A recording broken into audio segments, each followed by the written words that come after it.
tous, bienvenue dans cette seconde partie de notre podcast La Horde Sauvage dédiée au film d'animation, thème que j'avais choisi, et donc c'est pour ça que je m'occupe de la présentation. Petit rappel, bon déjà bonjour à tous.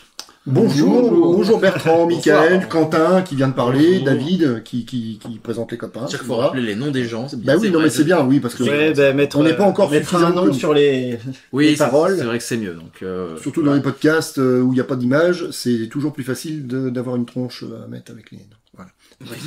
C'est très radiophonique tout ça. Voilà. Effectivement. Petit rappel, comme pour la première partie de cette émission spéciale animation qu'on a enregistrée juste avant, à cause de petits pépins techniques, on se retrouve à devoir enregistrer avec un seul micro. La prise son est pas dégueulasse, ça va, ça passe, mais du coup on s'excuse, on va essayer de faire mieux pour les prochaines fois. Donc le son va pas être parfait, on entend un peu qu'on est dans une pièce fermée, mais écoutez, on fait au mieux qu'on peut. Ça a l'air d'être audible, donc c'est déjà mieux que rien, parce que on est bien content de pouvoir vous présenter quand même ces films. Donc dans la première partie, on avait pris de manière à peu près égale en termes de temps. Pas du tout.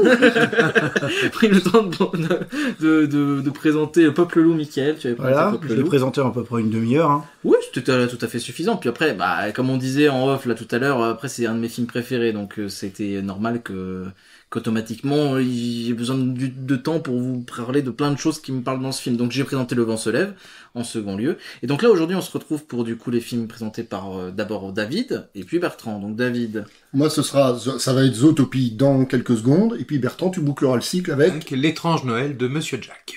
Voilà. Un petit mot de la part de toute la bande, du coup, de la bande de la Horde Sauvage, pour remercier notre partenaire, les CGR de Châteauroux, et puis, avec qui je présente régulièrement des films dans le cadre des plans cultes, séries de films autour d'un même thème, tous les 2 mois, grosso modo, il y a un cycle au CGR. Je présente donc régulièrement un film, et puis également, j'interviens sur Radio Balistique, format respecté, l'émission consacrée au cinéma, avec Antoine Royer. Voilà, c'est entre guillemets les partenaires de la Horde Sauvage. N'hésitez pas à aller jeter une oreille ou à venir nous voir. Je suis parfois accompagné de certains membres de l'équipe, d'ailleurs au CGR, qui sont présents dans la salle. Ça peut être l'occasion d'échanger. Donc voilà, on n'oublie pas tous ces supports-là en parallèle de la Horde Sauvage. Alors, du coup, à noter déjà que les 2 films de cette partie ont comme point commun d'être tous les 2 des productions de Disney. Alors, à plus de 20 ans d'intervalle l'un de l'autre, hein, un dans les années 90, l'autre dans les années 2010. Et puis avec certain écart aussi d'investissement et d'implication, en tout cas, de Disney. Zootopie, c'est Disney, voilà. Quoi. Oui, voilà, oui. Il y en a un qui est plus Disney que l'autre. Et puis, même le rendu, en termes d'image et tout ça, on va y revenir, mais l'esthétique, les contenus sont évidemment très différents. Alors, c'est vrai que moi, Zootopie a été presque une évidence pour cette proposition de Quentin autour du film d'animation, parce que c'est vrai que je suis pas un grand défenseur de Disney, en tout cas le Disney qu'on entend depuis quelques années maintenant. C'est rare que je m'éclate vraiment sur une production Disney. Je suis plus régulièrement satisfait avec un Pixar, dirons-nous. Et puis je suis tombé sur Zootopie il y a pas si longtemps, même si effectivement j'avais été séduit par des images de promo du film qui mettaient en scène des personnages plutôt chouettes. Hein. On est dans un film anthropomorphe, bon ça on y reviendra peut-être, avec des animaux en lieu et place d'humains, mais avec des attitudes d'humains, évidemment, ils se déplacent debout, etc., bras et jambes, voilà, tout qui va bien. Donc j'avais été séduit par l'esthétique du film, et sans jamais y aller, sur la quantité de trucs que je regarde, j'avais trouvé le moyen de le zapper, et c'est bien dommage. Donc aujourd'hui, on va réparer un petit peu tout ça, en rattrapant même le retard, et en faisant l'objet de cette chronique. Alors je crois que globalement, les copains l'ont apprécié, on y reviendra. Hein, c'est trop bien. C'est très très très bien. C'est vrai que c'est pas mal. Pour vous donner une idée, je trouve que c'est personnellement le film que j'ai le moins aimé des 4 qu'on a présentés aujourd'hui. Mais en même temps, il y a que des films que j'ai énormément aimés. Ouais, voilà, on a quand même une sélection assez lourde en termes d'importance, donc voilà. Bon après, moi, Zootopie, j'y suis vraiment très attaché. J'avoue que c'est peut-être, oui, le moins... il reflète moins la personnalité de son auteur que les autres films, etc. Oui. On est sur un film plus, standard, ce qui n'est évidemment pas un reproche. On est sur un film plus standard, mais néanmoins, il y a quand même énormément de choses à dire sur le film, et puis de petites choses à creuser, voilà. Alors le film est sorti donc en 2016 et il a été réalisé par trois gaillards, Byron Howard, Rich Moore et Jared Bush.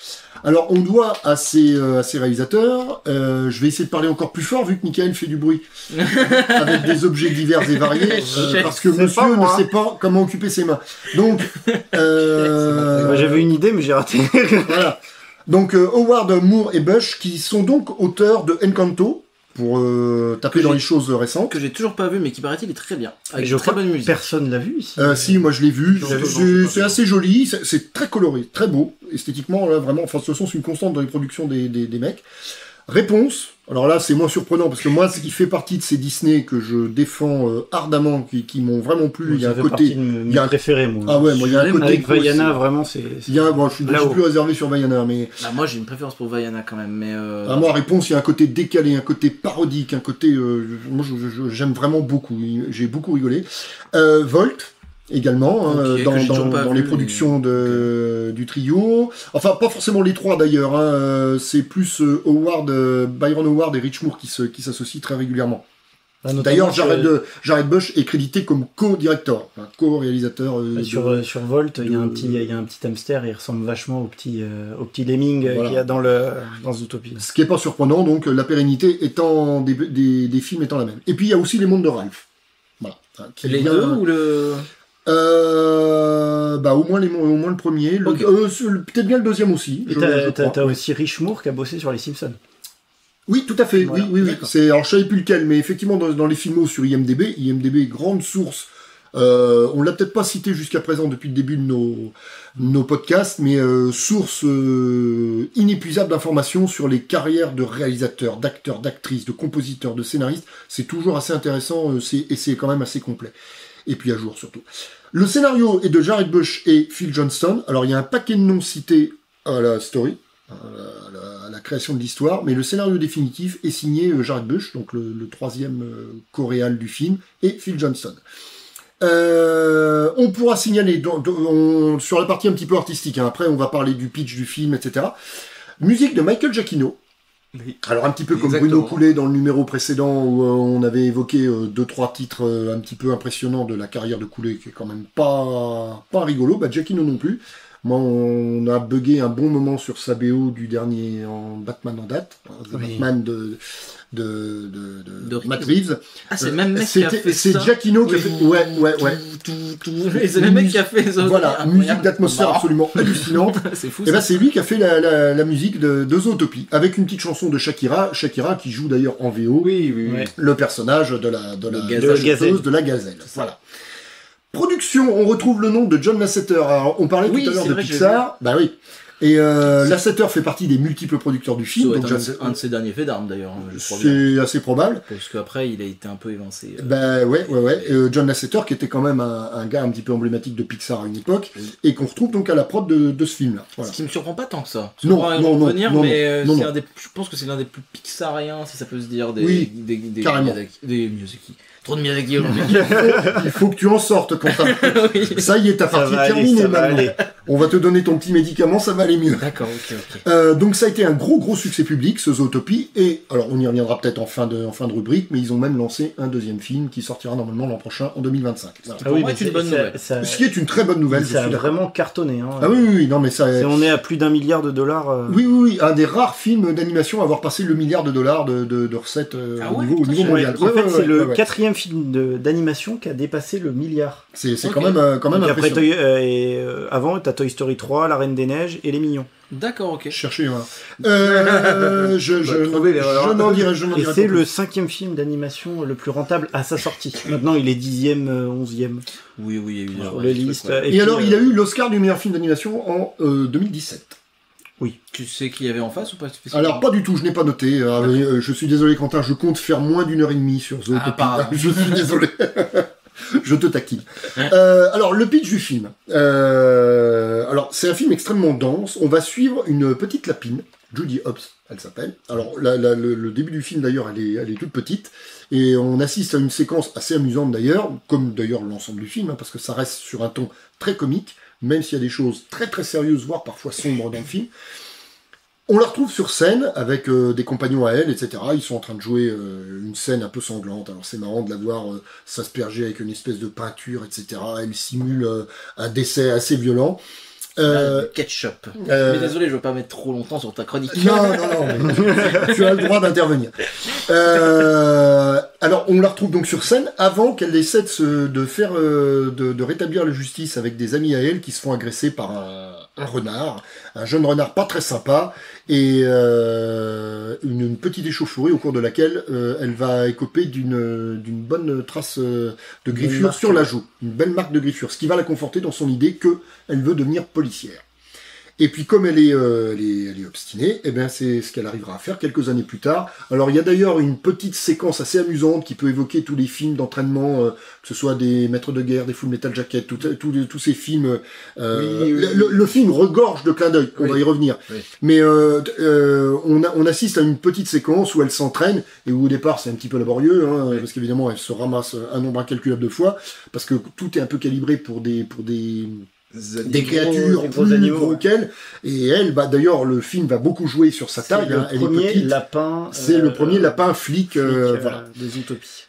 Il n'empêche qu'elle va obtenir son diplôme, son poste, etc. et elle va se rendre à Zootopie. Alors Zootopie, c'est un petit peu comme si on vivait au fin fond de la campagne française et qu'on voulait gagner Paris. Bon là, Zootopie, c'est l'espèce de grande cité.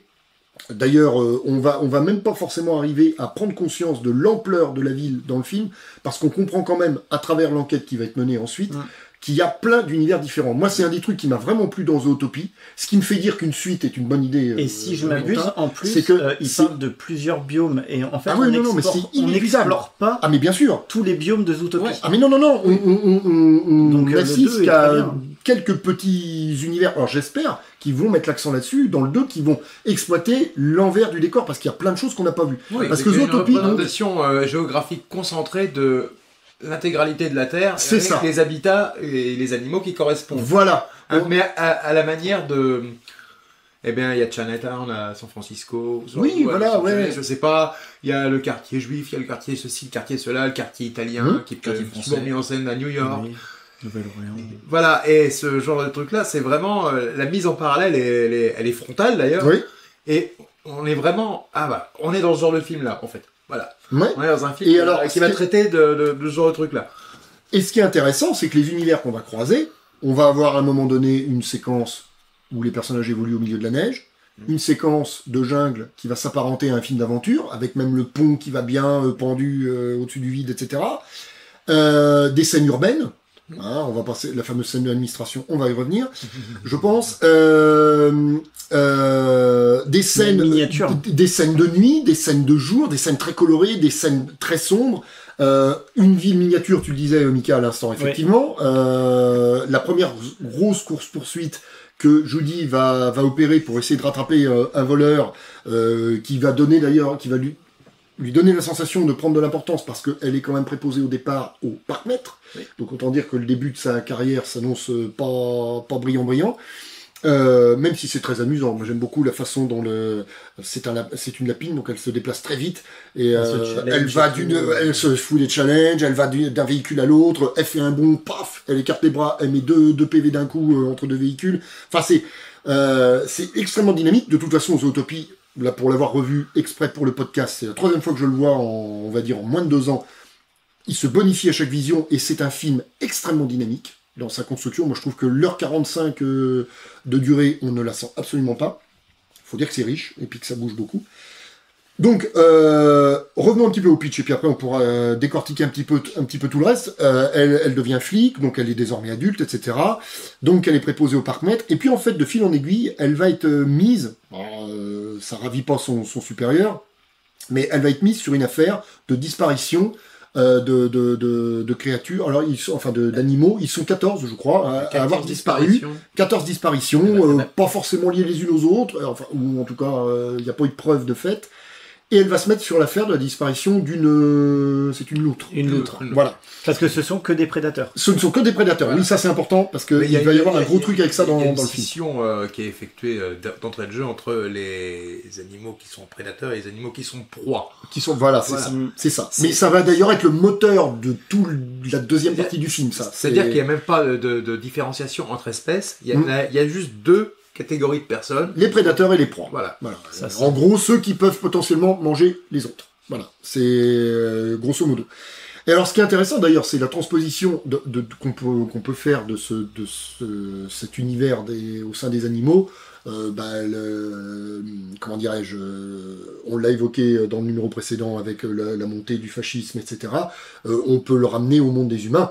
Ceux qui dominent et les dominés. Les minorités, ceux qui font preuve de racisme vis-à-vis de tel ou tel peuple, de telle ou telle ethnie, etc. Et finalement, ce qui est vachement intéressant, c'est que ce qui se passe dans Zootopie peut être complètement transposé à l'univers des hommes, et dans bien des domaines, dans bien des époques, dans bien des pays. Et c'est toute l'intelligence du film, et qui le rend un peu universel. Ça rend l'espèce de pirouette encore plus savoureuse. Mais oui, parce que des pirouettes, va y en avoir. Parce qu'en fait, Zootopie, je l'ai dit tout à l'heure, il y a énormément d'humour dedans, c'est une comédie, on est d'accord.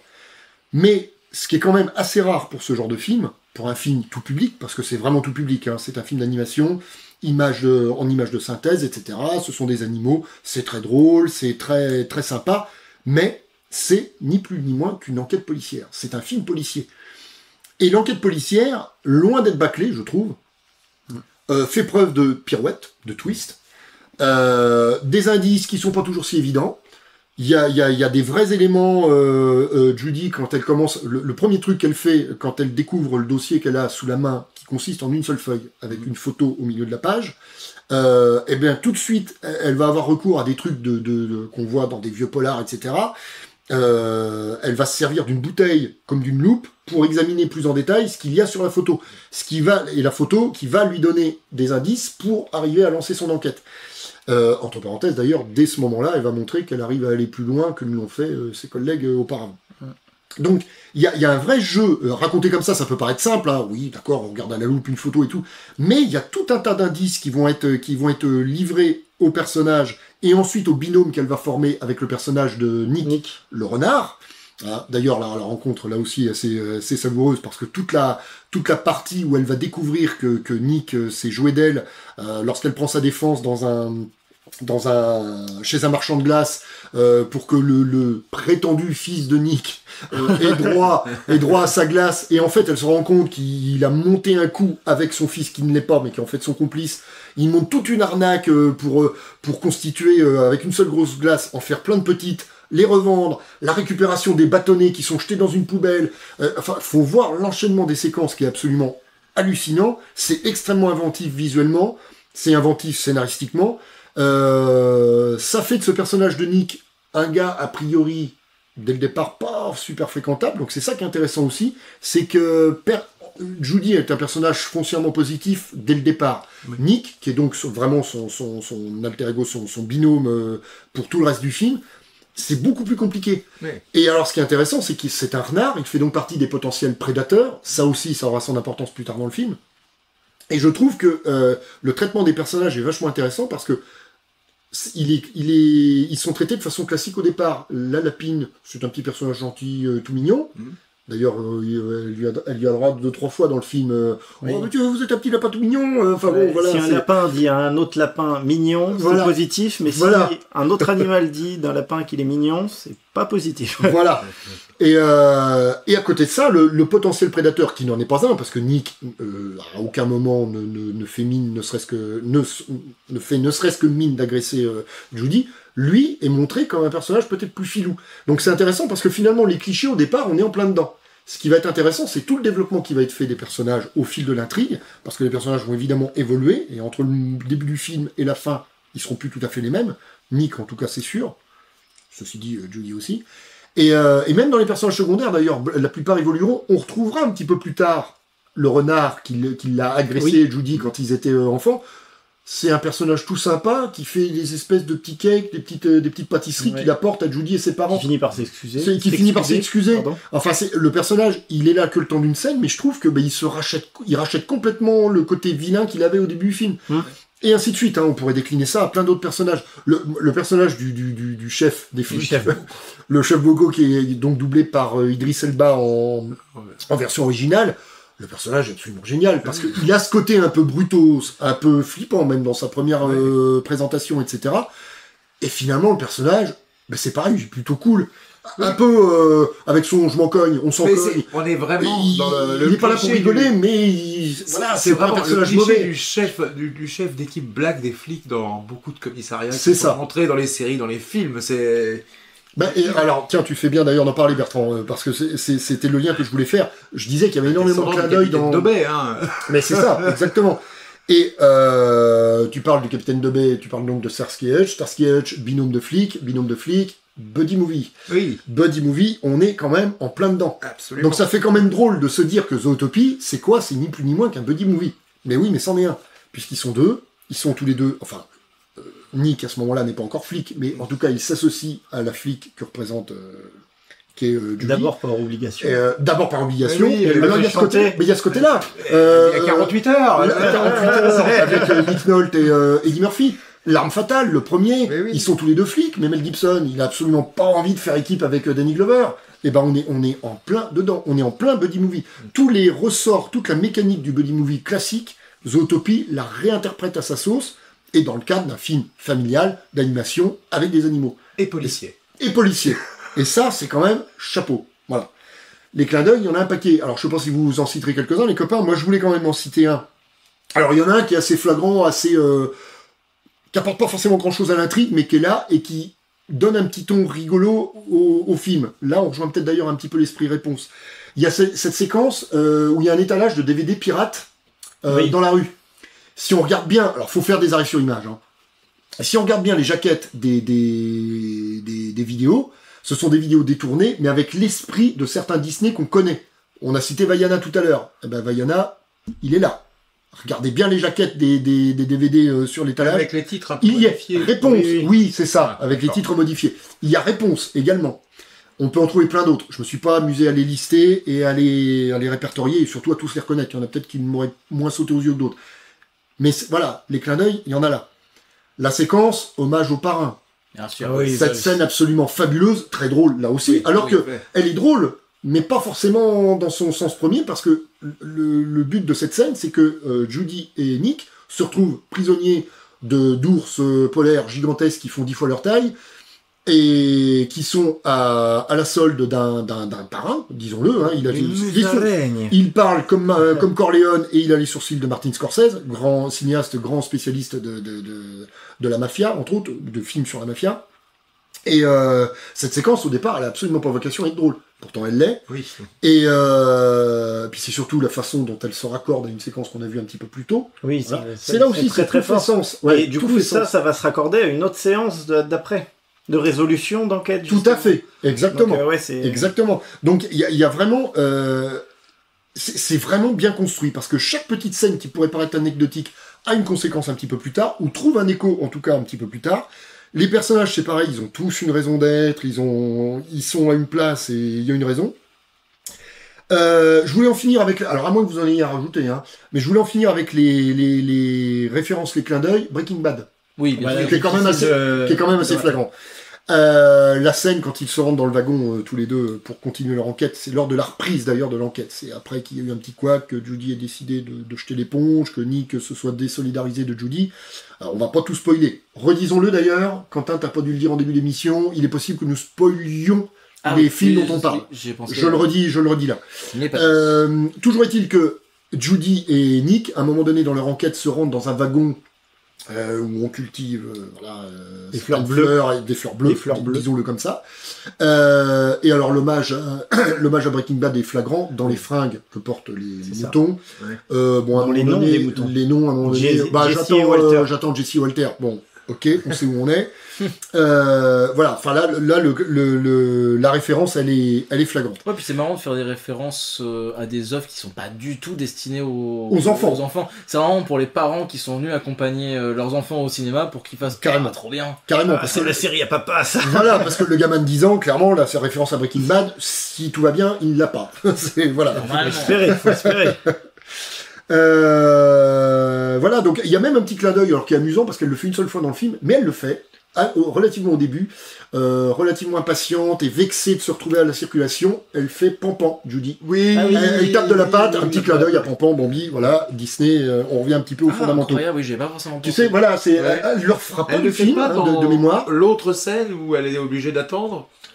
Attends, la scène de l'administration avec le Flash, je sais plus.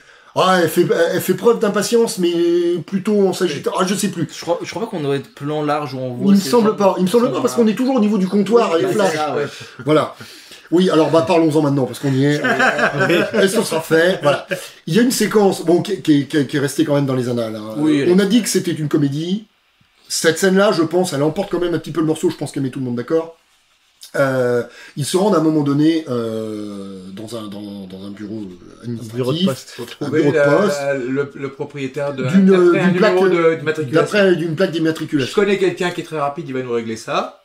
Jusque là, très bien. Il s'appelle Flash. Le nom est cohérent avec ce qu'on vient d'apprendre. Sauf que, et Judy, à peine rentrée avec Nick dans la grande salle où d'ailleurs plein de gens attendent, on comprend pourquoi ils attendent, toutes les personnes derrière les guichets sont des paresseux.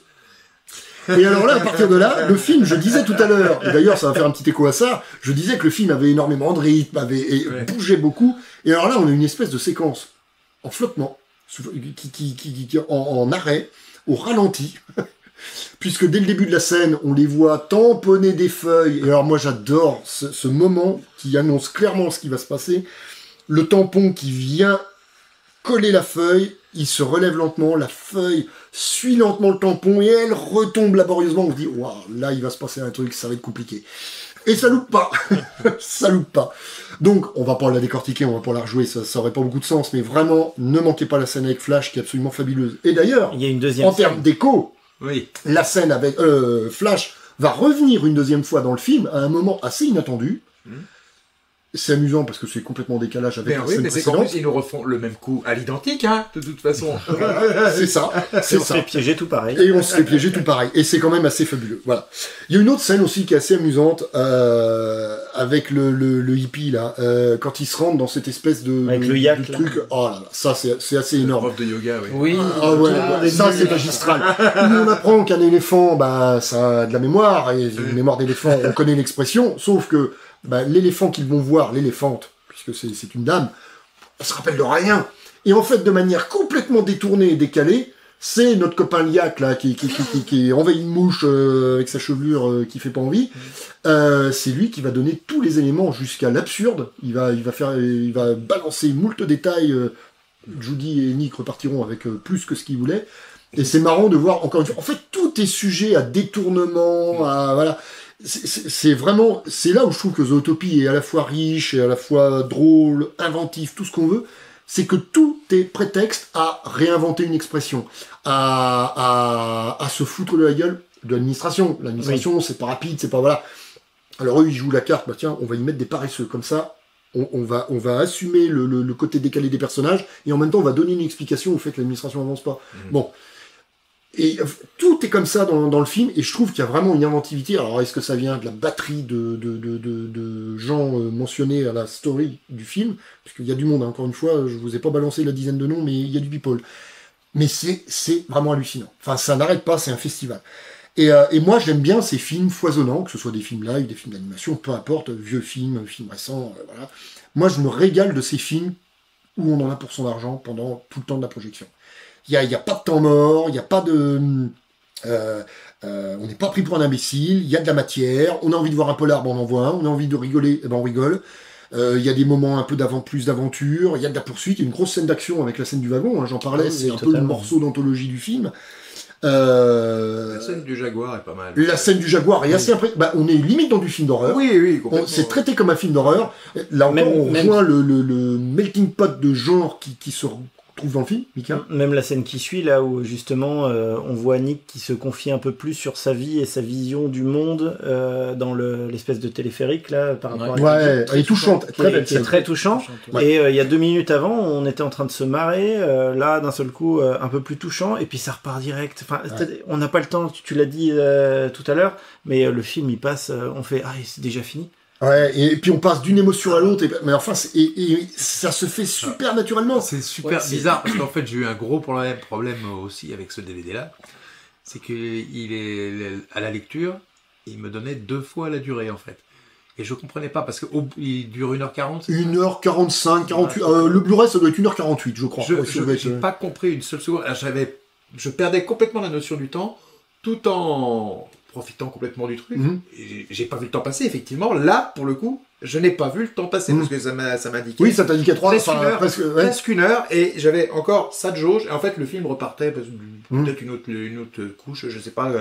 D'accord. C'est que un bug de timing. Au bout d'une heure, il y a un truc qui se résout, et ensuite ça repart. Je sais pas du tout le temps que ça m'a pris de regarder ce film, et j'étais perdu, et du coup, j'étais complètement dedans. Et puis il y a une fausse fin. Alors, j'ai parlé de twist, je sais plus. Il y a une enquête policière. Elle se paye quand même le luxe, non seulement d'être pas mal construite. Moi, qui en lis, qui en regarde des polars, j'en écris accessoirement. Et ben, franchement, elle est pas si mal foutue que ça pour un film d'animation. Elle est très bien construite et elle se paye le luxe d'un twist. Oui. C'est-à-dire qu'il y a une première fin. Ah bah ok, coupable, arrêté, tac. Ah c'était ça la finalité. Ok, très bien. Oui, sauf que non, parce qu'il y a une suite. Il y a une suite. Et c'est même là d'ailleurs que ça prend une autre ampleur, parce que c'est quand Judy va parler aux caméras devant les micros qu'elle va avoir des paroles maladroites, parce qu'elles sont pas plus que maladroites, mais qui sont mal interprétées. Ça la dépasse, bah de toute façon elle est perdue. À ce moment-là, elle est perdue. Totalement perdue. Et un petit lapin dans les phares. Voilà, c'est ça. Mais c'est le côté un petit peu naïf du lapin qui revient. Là, elle est tout sauf naïve. Son personnage est évidemment intelligent, mais là, à ce moment-là, elle est prise par le truc, elle est prise dans un engrenage, le truc la dépasse. Ses propos sont pas forcément adaptés, et c'est ce qui va causer d'ailleurs la rupture avec Nick, qui va relancer le film, et puis surtout, on comprendra pas longtemps après que l'enquête elle est pas résolue. C'est-à-dire que ce qu'on a vu et ce qu'on a cru comprendre, c'est pas la finalité. Et ça, je trouve que c'est assez malin. Vraiment. Après, c'est quand même assez montré. Tout de suite, quand il capture le maire là, qu'on a cette scène avec du coup le maire qu'elle est au poignet, il hurle. Ça pas son innocence, mais il dit qu'il faisait ça pour une bonne raison, et ça se sentait. On a vu aussi la scène. C'est vrai, oui, quand elle est en train de les espionner, il dit que ils les ont enfermés, mais que ils savent pas pourquoi. C'est pour faire en sorte qu'ils n'agressent personne, mais qu'ils essaient de trouver la réponse à pourquoi ils sont dans cet état-là. Donc on sent quand même qu'il y a quelque chose il reste quand même toute une partie qui est pas résolue, et que c'est tellement le vrai coupable de tout ça, celui qui est à l'origine de tout ça, il y a encore à découvrir. Donc, Alors on le sent, mais ça va tellement vite. Est-ce qu'on a complètement conscience? Alors je me rappelle pas de mon premier visionnage, mais est-ce qu'on a c'est vrai que c'est assez flagrant. Pour moi, ça me paraît assez flagrant. Mais ça va tellement vite, tu te dis ouais, ok. En tout cas, alors peut-être que tu ne t'attends pas à l'ampleur que ça prend ensuite. En tout cas, parce que malgré tout, tu vois, il y a cette ampleur-là. Tu t'attends peut-être à ce qu'il y ait un petit retournement, ou en tout cas, il manque quelque chose là, parce qu'effectivement, par rapport au maire, il se passe un truc. Mais tu peux quand même être surpris par l'ampleur du truc, parce que finalement, tout le buzz qu'il y a ensuite entre les deux personnages principaux, qui s'entendaient pas trop mal jusqu'à présent, malgré des débuts difficiles, c'est ensuite que le clash arrive. En fait, le nœud, ce qui va amener le gros climax, arrive après. Donc, et ça, je pense que tu le sens pas forcément. Si t'as pas le nez sur le le timing du film, tu le sens pas forcément. Mais je suis d'accord avec toi. Par contre, je suis d'accord avec toi pour dire, oui, le passage du maire, tu comprends que c'est pas forcément c'est pas la fin. Je suis pas du tout en train de dire que ce soit un défaut ou quoi que ce soit. Oh bah non, je suis j'aime beaucoup le film, mais je dirais que l'intrigue policière, peut-être parce que je suis moins sensible à ce genre de choses que toi, en même temps, comme tu disais tout à l'heure, t'en écris et t'en consommes énormément. Oui, moi je regarde, puis j'en lis des David Verdier dans tous vos marchands de journaux. Non, mais voilà, c'est quelque chose qui te passionne depuis très longtemps, le polar. Moi, c'est moins le cas, j'avoue. Je suis souvent un peu frustré, je saurais jamais vraiment dire pourquoi par le polar, parce que, je sais pas, les mécaniques scénaristiques et tout c'est très rare qu'il y ait quelque chose qui arrive à me prendre comme ça, parce que souvent je sais pas, il y a une histoire de timing, de choses. Mais il y a un côté souvent artificiel dans le polar. Ça, on va pas le nier. La construction d'un polar, c'est souvent une mécanique parfois trop bien huilée, pas assez. On peut lui trouver un côté artificiel, un côté. Oui. Ça, on est d'accord. Et là, en l'occurrence, c'est pas le genre réaliste par excellence. Oui, bien sûr. Voilà, et là, pour Zootopia en question, enfin en l'occurrence, c'est très bon scénario effectivement, et ça se goupille très très bien. Mais j'ai personnellement pas ressenti tant que ça, en tout cas au niveau du polar, tant quelque chose d'unique. Ils renouvellent rien. C'est un peu. Mais ils inventent rien. C'est une alchimie de plein de choses. Non, ils inventent rien. Et je suis pas en train de dire que Zootopia révolutionne le cinéma d'animation. Oula, non, loin de là.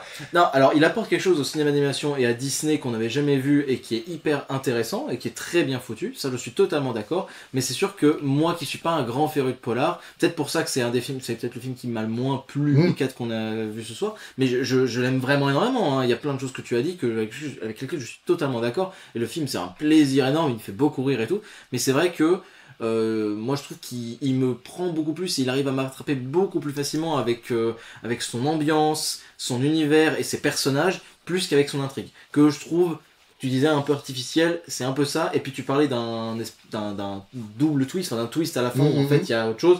Je trouve que la résolution finale est un peu bâclée. Ça va vite. Fois que c'est dévoilé, ça va vite. Mais c'est une relative constante du polar. Au cinéma, en tout cas. C'est peut-être aussi ça qui fait que... c'est une relative constante. C'est aussi à rapprocher au fait que le personnage principal soit un lapin. Et alors ? C'est vite résolu, en général. Oh, wow, bien joué. C'est moi qui l'ai fait, celle-là.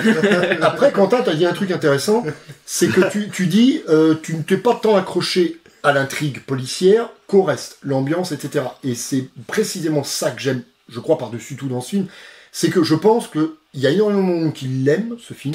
C'est difficile de le détester, à mon avis. Après, on peut toujours trouver des arguments. Oui. Mais parce qu'il y a tellement de choses dedans que tu vas forcément trouver un truc qui te plaît. Tu vas t'accrocher aux personnages, qui sont quand même assez sympas, assez séduisants. Moi, le duo, les personnages secondaires qui les entourent sont adorables et tous réussis et vraiment très attachants. Mais le duo le duo principal est génial. Nick et Jodie, vraiment, ils sont. Mais tu préfères le côté buddy movies plutôt que le côté polar. Mais voilà, sachant que les deux peuvent être liés. Et puis même, alors j'en parlais après avoir vu le film avec un ami, mais le. Peut-être que je surinterprète, mais il y a un traitement d'une certaine définition de l'amitié avec ces deux personnages-là, dont j'aime bien la délicatesse et la tendresse qu'il y a entre eux, parce qu'on pourrait penser qu'une histoire d'amour pourrait presque naître. Je voulais y venir à ça. Et moi j'aime beaucoup ça, parce que on n'est pas là pour ça. Et du coup ça va pas trop loin là-dedans, mais il y a une... Ouais, mais il y a une phrase quand même, alors je n'ai pas noté la phrase comme un imbécile heureux, mais vers la fin, quand ils sont tous les deux dans la voiture, ils ont un échange qui est quand même ambigu. Peut-être, ouais.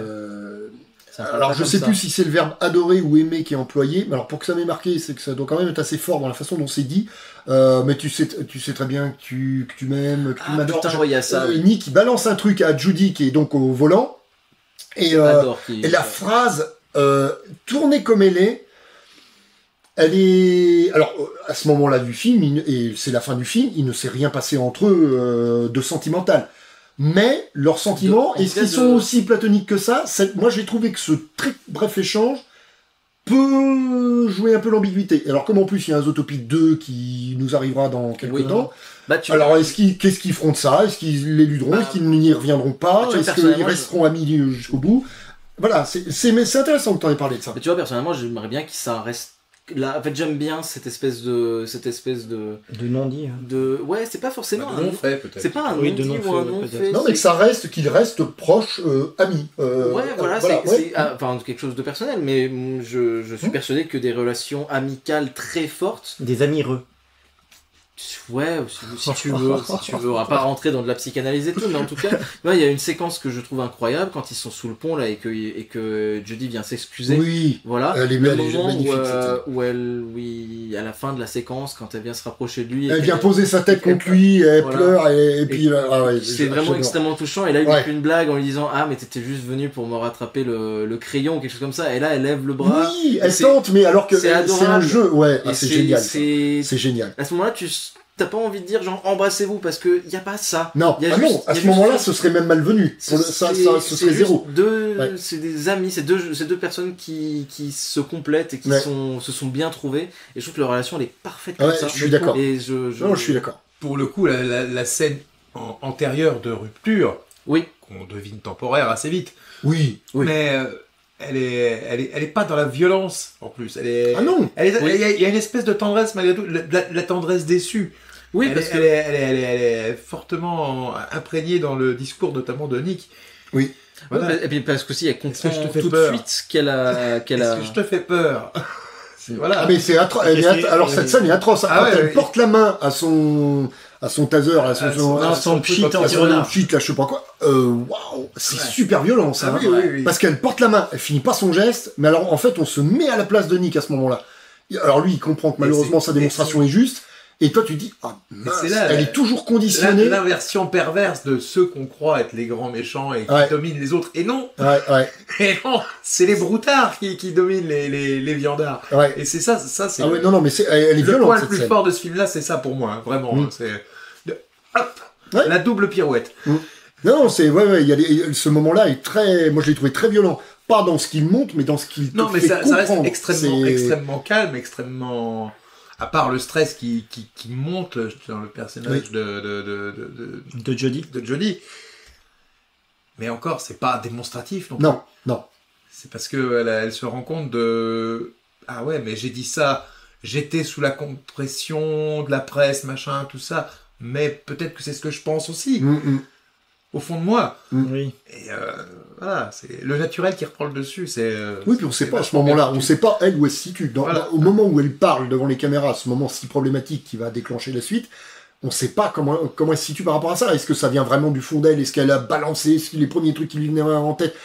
Ce sera jamais explicité, et puis quelque part tant mieux, enfin, puis c'est pas, peu importe. Mais et oui, à ce moment-là, alors Nick, il retombe dans sa déception.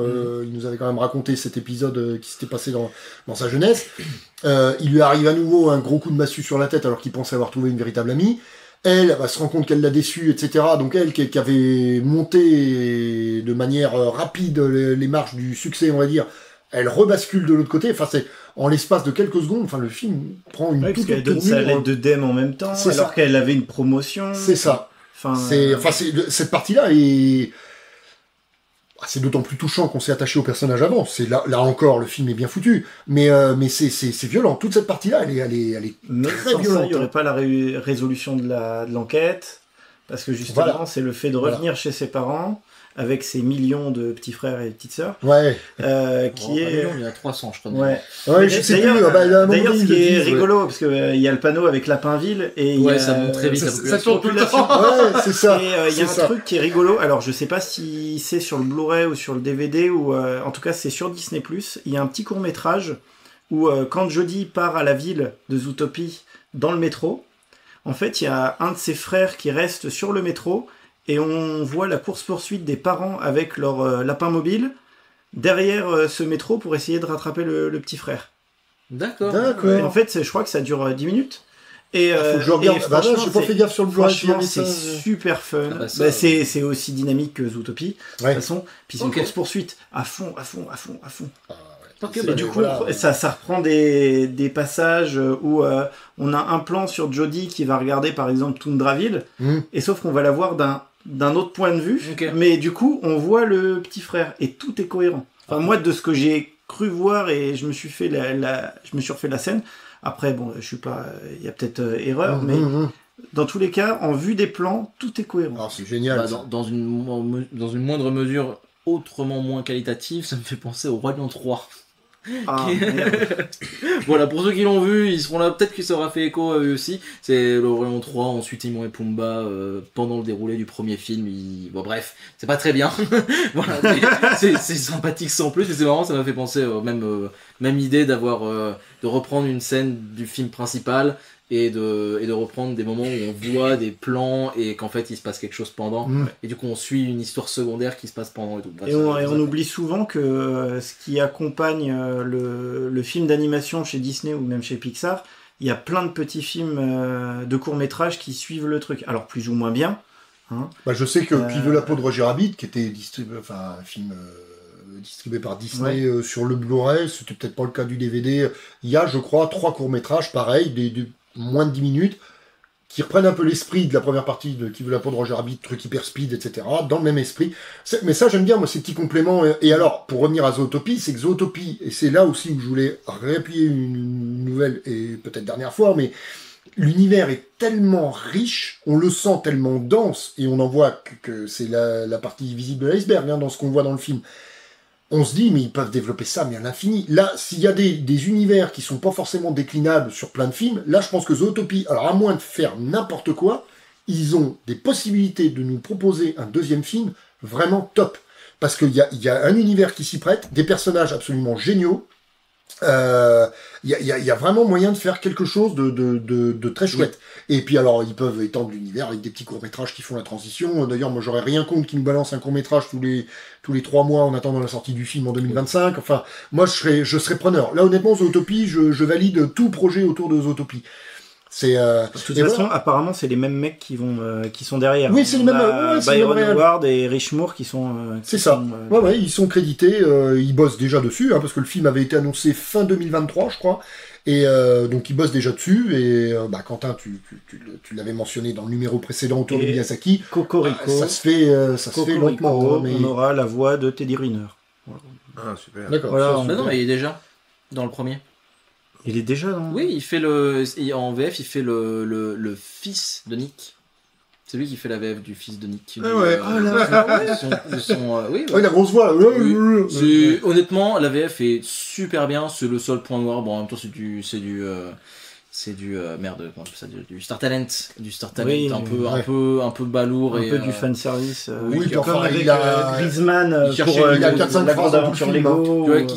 Oui, bien sûr, oui, voilà. Mais tu vois, quitte à prendre un mec avec une grosse voix pour faire un personnage marrant, voilà. Tu vois, de mémoire, je pensais que c'était Joey Star. Moi aussi, c'est pour ça tu m'as dit. Non, c'était Teddy Riner qui fait déjà la voix en. Ouais, bon après, je te dis, il a 4-5 phrases dans le film. Bon, oui, c'est pas bien grave. Quand c'est comme ça me dérange pas tant que ça. Je trouve ça un peu. Ce serait le deuxième rôle, ce serait embêtant, mais voilà. Vous voyez, je crois que je dis une bêtise parce qu'ils disent qu'il y a une mini-série Zootopie Plus et ça se trouve ça fait partie de ça. Parce que va falloir qu'on cause alors, parce qu'on s'est arrêté sur le film, mais en tout cas, ce petit épisode est vraiment fun. Non, mais de toute façon, voilà. Et moi, Zootopie, ils peuvent décliner ça comme ils veulent. Moi, je crois que je serais client.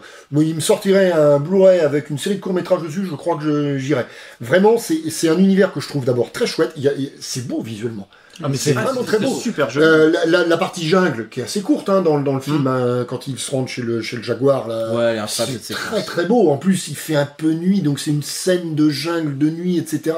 C'est chouette. La partie dans la neige, c'est beau aussi. Une des parties les plus mystérieuses, quand ils arrivent dans cette voiture, quand Nick découvre l'arrière de la voiture toute griffée, etc. Il est limite flippant en ce moment. Putain, mais qu'est-ce qui s'est passé dans cette voiture? On s'est débattu. Là, on est dans du polar, je trouve. On est dans du polar. Et puis voilà, il y a des moments colorés, il y a des moments où on joue sur des ombres, etc. Enfin bon, il y a toute la partie avec le wagon planqué là de l'hommage à Breaking Bad. C'est pareil, cette scène-là, on peut penser à des Speed, des films comme ça. C'est pareil, c'est chouette parce que c'est sombre et puis en même temps, ça pète de partout. Oui, tu parlais des scènes d'action tout à l'heure et c'est vrai que je voulais revenir dessus. Au final, on est parti sur autre chose et tout, mais je sais plus si t'as vraiment mentionné la séquence de course-poursuite, la toute première, celle où il poursuit. Donc celle-ci, ouais, tu l'as mentionné, mais pas forcément pour son caractère de course-poursuite. J'en ai pas forcément parlé de ça. C'est vrai que moi je trouve que c'est une des meilleures. Elle est super sympa. En plus, il y a toute cette partie où où ils se poursuivent dans la ville des hamsters. Des hamsters, et du coup, ça rappelle l'Attaque des Titans, ça rappelle King Kong, des choses comme ça. Et je trouve ça. Oui, le jeu des échelles de. Oui, tout à fait. C'est avec le donut à la fin. Ouais, c'est vraiment très marrant. Et c'est une des meilleures. Il y a le moment où la fouine se retrouve sur le mini train et qu'elle passe entre les trucs. Ah oui, elle prend la forme des. C'est très classique, mais ça fonctionne vraiment très bien. C'est vraiment une super séquence, ça aussi. Ouais, c'est très chouette. Très chouette. Et pareil, une séquence qu'on ne reverra pas à un autre moment du film. Oui. Chaque séquence est... On a l'impression que c'est une succession de petites scènes, alors qui font un tout, évidemment, mais on a un peu l'impression d'une succession de petites scènes qui sont homogènes d'un point de vue qualitatif, parce qu'il y a... Ça pourrait être découpé en petite série, quoi. Exactement, un mini-feuilleton. Moi, je ne trouve pas de séquence ratée dans le film, en fait. Il y a pas de passage où je me dis, oh, là, il y a un coup de mou. Il y a pas de... C'est quand même rare de se dire ça dans un film. Et on a parlé de tous les personnages, mais il y a aussi ce personnage du léopard, là, qui est à l'accueil. Ah, l'accueil, quel donut, je sais plus, enfin, qu'un donut caché dans le bourrelet, du coup. Là là, ouais, mais ça, c'est bon, ça. Et il est vraiment très drôle. Mais pareil, touchant aussi, lui. Quand, comme c'est un animal, a priori prédateur, quand on comprend que les prédateurs peuvent peut-être quand même, malgré tout, représenter une menace, il commence à ranger ses affaires et je dis, désolé, aux archives. On m'envoie aux archives, c'est une petite pièce, voilà. Lui qui était rayonnant, qui... Voilà, c'est au sous-sol, machin. Ah là là, mais c'est... Alors... Ils sont touchants, les personnages. Alors là, tu vois, sur ce que vous venez de dire, c'est l'un des seuls petits points négatifs. Enfin, c'est pas vraiment un point négatif. C'est là où moi, j'aurais un petit hiatus à mettre. Enfin, hiatus, un bémol. Un bémol. Ouais. Pardon, c'est pas la même chose. Je me mets en hiatus. Je ne pars plus. J'ai pas le bon mot grec. Bref, un bémol, je sais même pas si c'est un mot grec. Bref. Si on se lance dans l'étymologie, tout ça. Oui, non, seul bémol, mais c'est pas un bémol dans le sens où je trouve que c'est un défaut du film. C'est juste moi personnel. Mais je trouve que du coup le film a toute une grille de lecture qu'on a survolé un peu par rapport à la xénophobie et ce genre de choses. Et je trouve que le film le fait très bien, mais personnellement, en tant qu'adulte, je trouve ça parfois un peu balourd, un peu trop appuyé, mais pas dans le sens où le film devrait faire moins, parce qu'il le fait d'une manière tout à fait bonne pour les enfants, entre autres, parce que le film vraiment aussi adressé pas mal aux enfants, et le message que ça veut faire passer, il faut qu'il passe auprès de tous. Et voilà. C'est peut-être ça où... alors moi, je ne trouve pas ça balourd, mais le côté appuyé, démonstratif, peut-être parfois est nécessaire du fait qu'on s'adresse à tous les publics. Parce que c'est quand même le cas de ils ont été quand même vachement plus balourds sur certains plus récents. Bah, je suis pas forcément certain. Tu vois, qu'est-ce que vous disiez tout à l'heure? Il y avait un moment où vous parliez d'une séquence que j'ai oubliée, j'ai pas le cerveau, je suis fatigué, crotte. Non, mais par exemple, le truc des léopards que vous dites là, oui, c'est quand il dit qu'elle est mignonne et du coup elle a dit on n'a pas le droit, quoi. Ça rappelle aussi beaucoup le N-word. Ouais, voilà, je pensais au N-word par exemple, ou des choses comme ça, où il y a des choses où voilà, faut bien se comporter avec les gens et tout, des choses comme ça.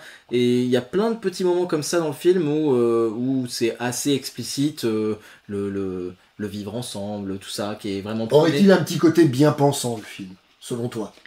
Alors, un petit peu américain quand même. Mais ça reste une production Disney. Mais dans le très bon sens du terme. Dans le très bon sens du terme, c'est-à-dire que je suis pas en train de dire que le film fait les choses mal du tout. Voilà, c'est juste moi. Quand je regarde le film, il y a 2-3 moments comme ça où je suis là, ok, là on vient d'avoir un dialogue de 2-3 phrases qui est juste là pour appuyer encore le fait que le film se veut très ouvert et faire comprendre aux enfants que c'est bien de vivre ensemble, d'échanger, d'être soi-même, voilà, puis même tout ce qu'on a dit, quoi, le côté très riche du film, la héroïne elle est petite mais elle va devenir forte, le méchant, pas du tout le méchant, pardon, son ami qui va l'accompagner, il fait partie des prédateurs, donc des éventuels méchants, et en fait c'est un gentil parce que le monde il est pas si simple que ça et tout. C'est très riche et c'est très simple et direct comme truc pour que ça puisse parler à tout le monde, c'est le but. Mais parfois moi, quand je suis devant, il y a des moments où je suis là genre j'ai compris, merci. Mais c'est juste mon ressenti, peut-être parce que je suis relou, voilà, mais je suis pas du tout en train de dire que c'est mal, c'est mauvais, mal fait et tout, c'est juste moi, par moment je trouve le film... quand je le reçois de manière parfois un peu lourdeau. Voilà. Tu le reçois peut-être plus en tant qu'adulte, en tant que mec qui voit quand même pas mal de films aussi. Oui. Je pense que voilà, c'est moi, ça me dérange pas. J'avoue que, alors, comme quoi, toute une question de subjectivité, hein, parce que un autre film qui le ferait de la même façon, je serais peut-être le premier à dire, il appuie un peu ces effets-là, je trouve ça dommage, c'est un peu démonstratif. Là, pour moi, ça passe comme une lettre à la poste. C'est vrai que j'avoue que Zootopie me plaît de manière relativement inconditionnelle. Je serais presque embêté de lui trouver, ne serait-ce qu'une réserve, dire, ouais, bon, il y a un truc quand même qui me pose problème, c'est ça. Non, il n'y a pas de chanson. Ah bah tiens, je l'ai pas mentionné, ça. Si, il y a la chanson de Shakira. Oui, qu'on entend quand même. Qu'on entend. Alors, déjà, petit 1, c'est et on l'entend tous les jours au travail. Petit 2. C'est atroce. Hein? Ah bon? Oui. Oui, non, mais ça c'est autre chose. Mais il y a pas de chanson. Il a été mentionné. Je ne taperai pas dessus. Je promis, je ne dirai rien. Je ne le mentionnerai pas. Mais il a été cité dans l'émission d'aujourd'hui. Il y a un Disney qui a un succès planétaire et tout. La Reine des Neiges. Oui. Tu l'as dit, je ne l'ai pas dit. Mais qui est littéralement pollué, pourri, envahi par ses chansons. Mais à tel point que ça me fait... Le film me sort par les yeux à cause de ça. Mais c'est le battage, ouais.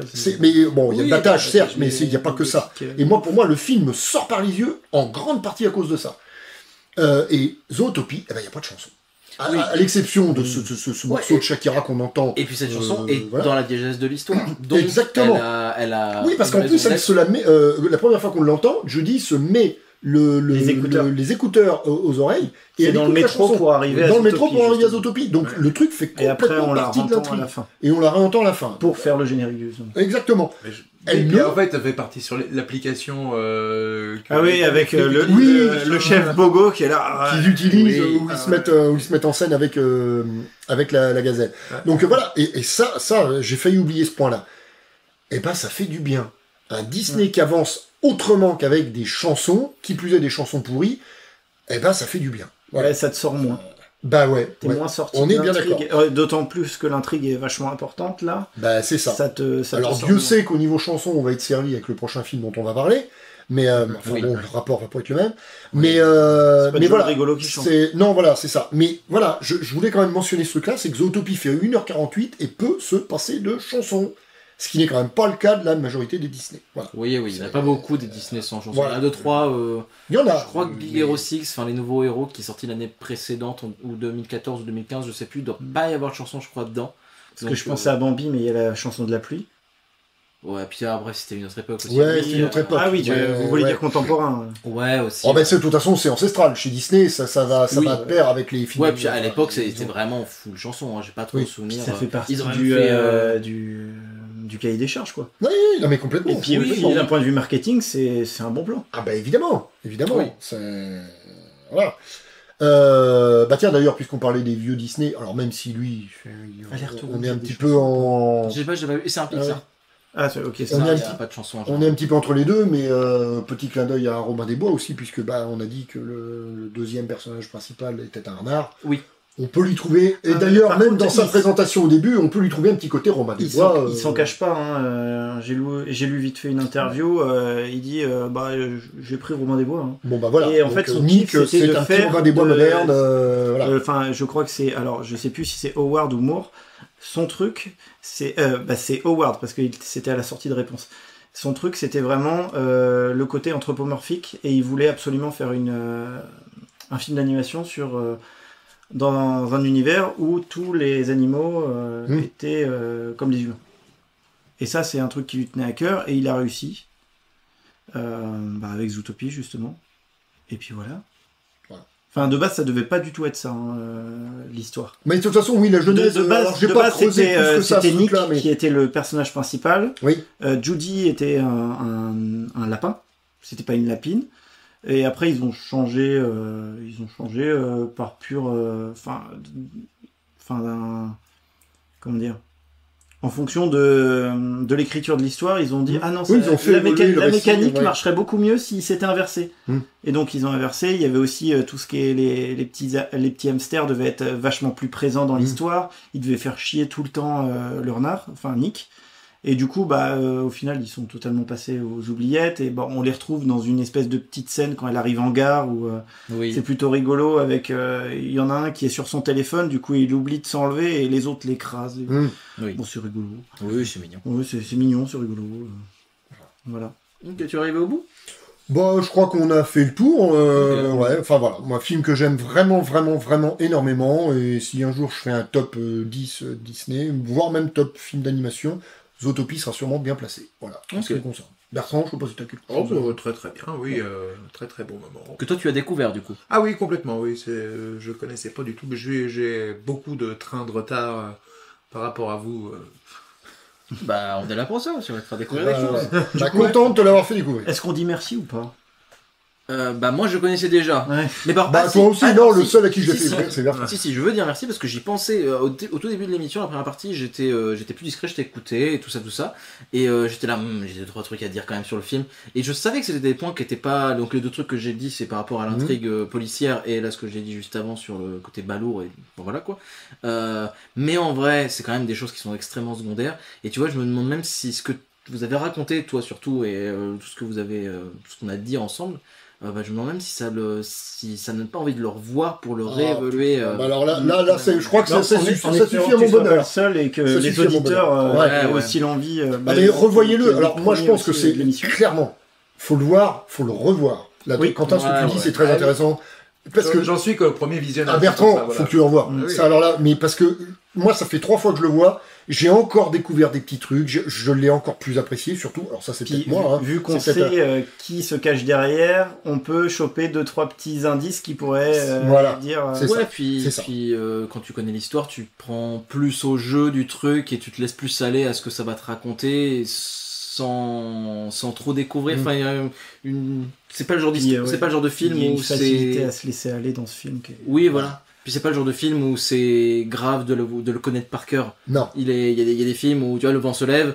Bon, maintenant je le connais par cœur parce que j'ai beaucoup regardé, mais il en parle de Miyazaki. Bah désolé, hein, mais c'est un exemple juste avant. Voilà, mais bon, voilà, c'est pas un film que je recommanderais de voir super souvent pour le connaître par cœur parce que justement c'est bien que le film t'accroche. Moi je l'aime trop pour qu'il arrive pas à m'accrocher à chaque fois. Mais avant je regardais qu'une fois tous les 2-3 ans. Maintenant je suis un peu plus régulier, mais bon, voilà quoi. Mais Zootopie peut rentrer dans cette catégorie de films que tu regardes régulièrement, auquel on va prendre toujours autant de plaisir. Ouais. Et voilà, c'est vraiment un très bon moment. Puis alors, évidemment, quand vous êtes en famille, enfants et tout, c'est tip top. Voilà. Et juste pour conclure, j'en profiterai pour faire une petite recommandation pour si vous êtes aficionado de, alors peut-être que vous pouvez connaître, mais d'un certain Balak qui a pu faire Pipoudou ou encore Les Cassos. Il a fait une série qui s'appelle Vermine. Donc pas le film sorti l'année dernière, un Vermine avec un S. Je crois qu'il y a des S dans les deux. Bref, c'est pas grave. Ou alors il n'y a pas de S dans la peut-être qu'il n'y a pas de S dans la série. Bref, c'est une petite série d'animation de 10 épisodes de 8 minutes qui est disponible sur YouTube. C'est pas avec les insectes ça? Si, c'est ça. Okay. Et en fait, il y a il y a un parallèle qui est assez évident avec Zootopie, c'est pour ça que j'en parle.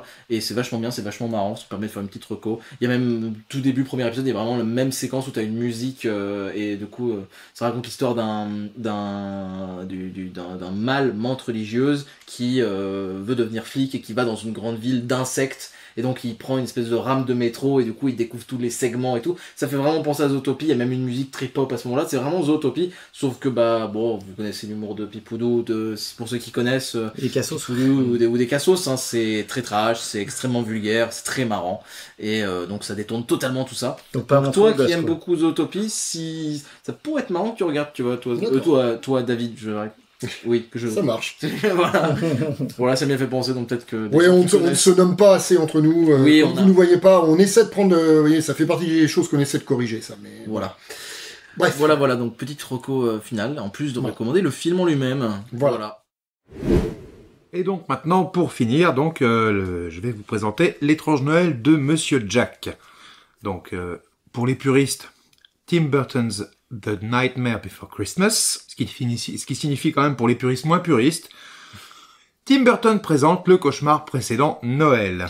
Voilà. Oui, excuse-moi de te couper déjà, mais effectivement, c'est déjà initiateur de quelque chose dont on va certainement parler. Voilà, mais le titre original du film a quand même le nom de Tim Burton, c'est dans le titre du film. Sachant qu'il est producteur. John Carpenter's The Thing, John Carpenter est réalisateur. Oui. C'est quand même marrant déjà ce décalage. Enfin, ça, de toute façon, on va y revenir, l'importance de Burton. Comme ça qu'on appelle le film, mais son titre officiel, c'est The Thing. Alors que là, en l'occurrence, je sais pas si... Ah, mais c'est vraiment sur l'affiche, c'est marqué comme ça, Tim Burton. Ouais, tout à fait.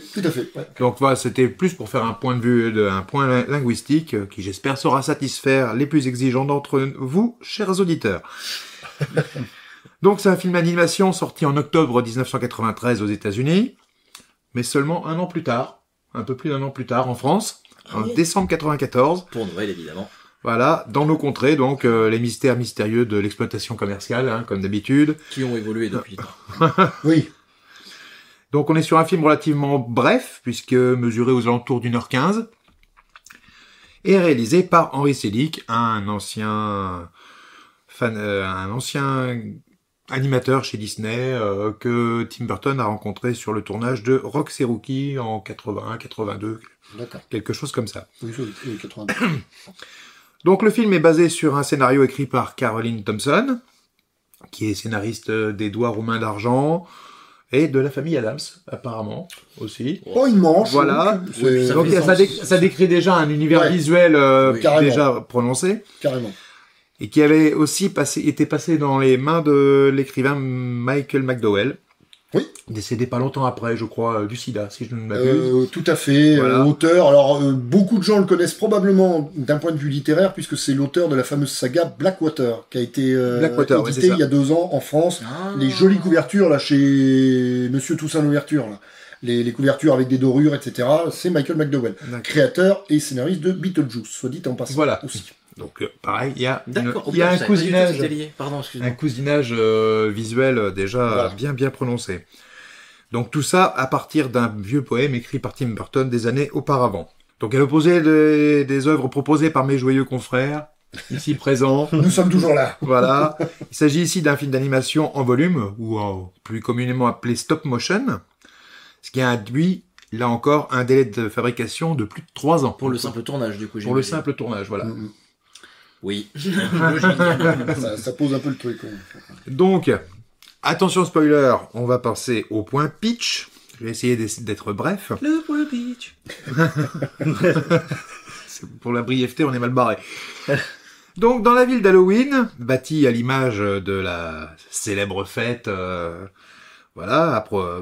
basée sur tout ce qui concerne la peur, la bizarrerie, le macabre, une nouvelle édition vient de se terminer. Dans la joie et la bonne humeur des habitants.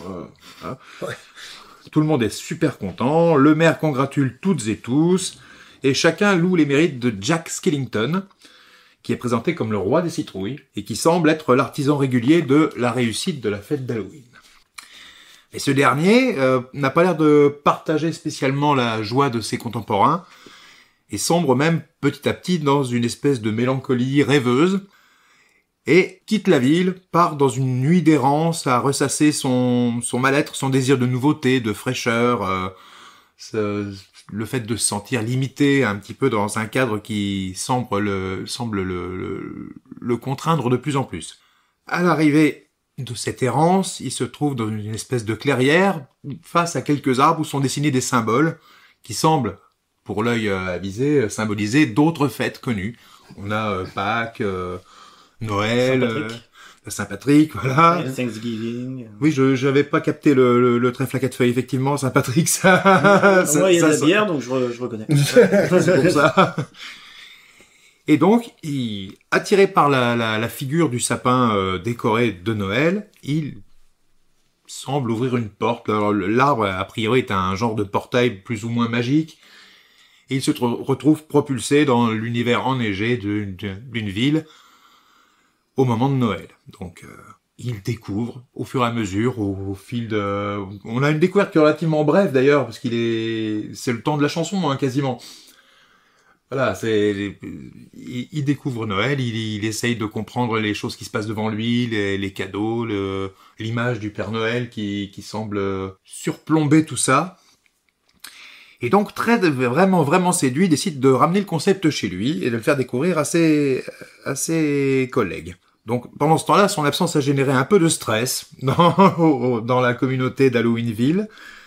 Le maire court partout, mais où est donc Jack On sent vraiment que c'est une figure dans le patelin et il est tout le monde est très inquiet.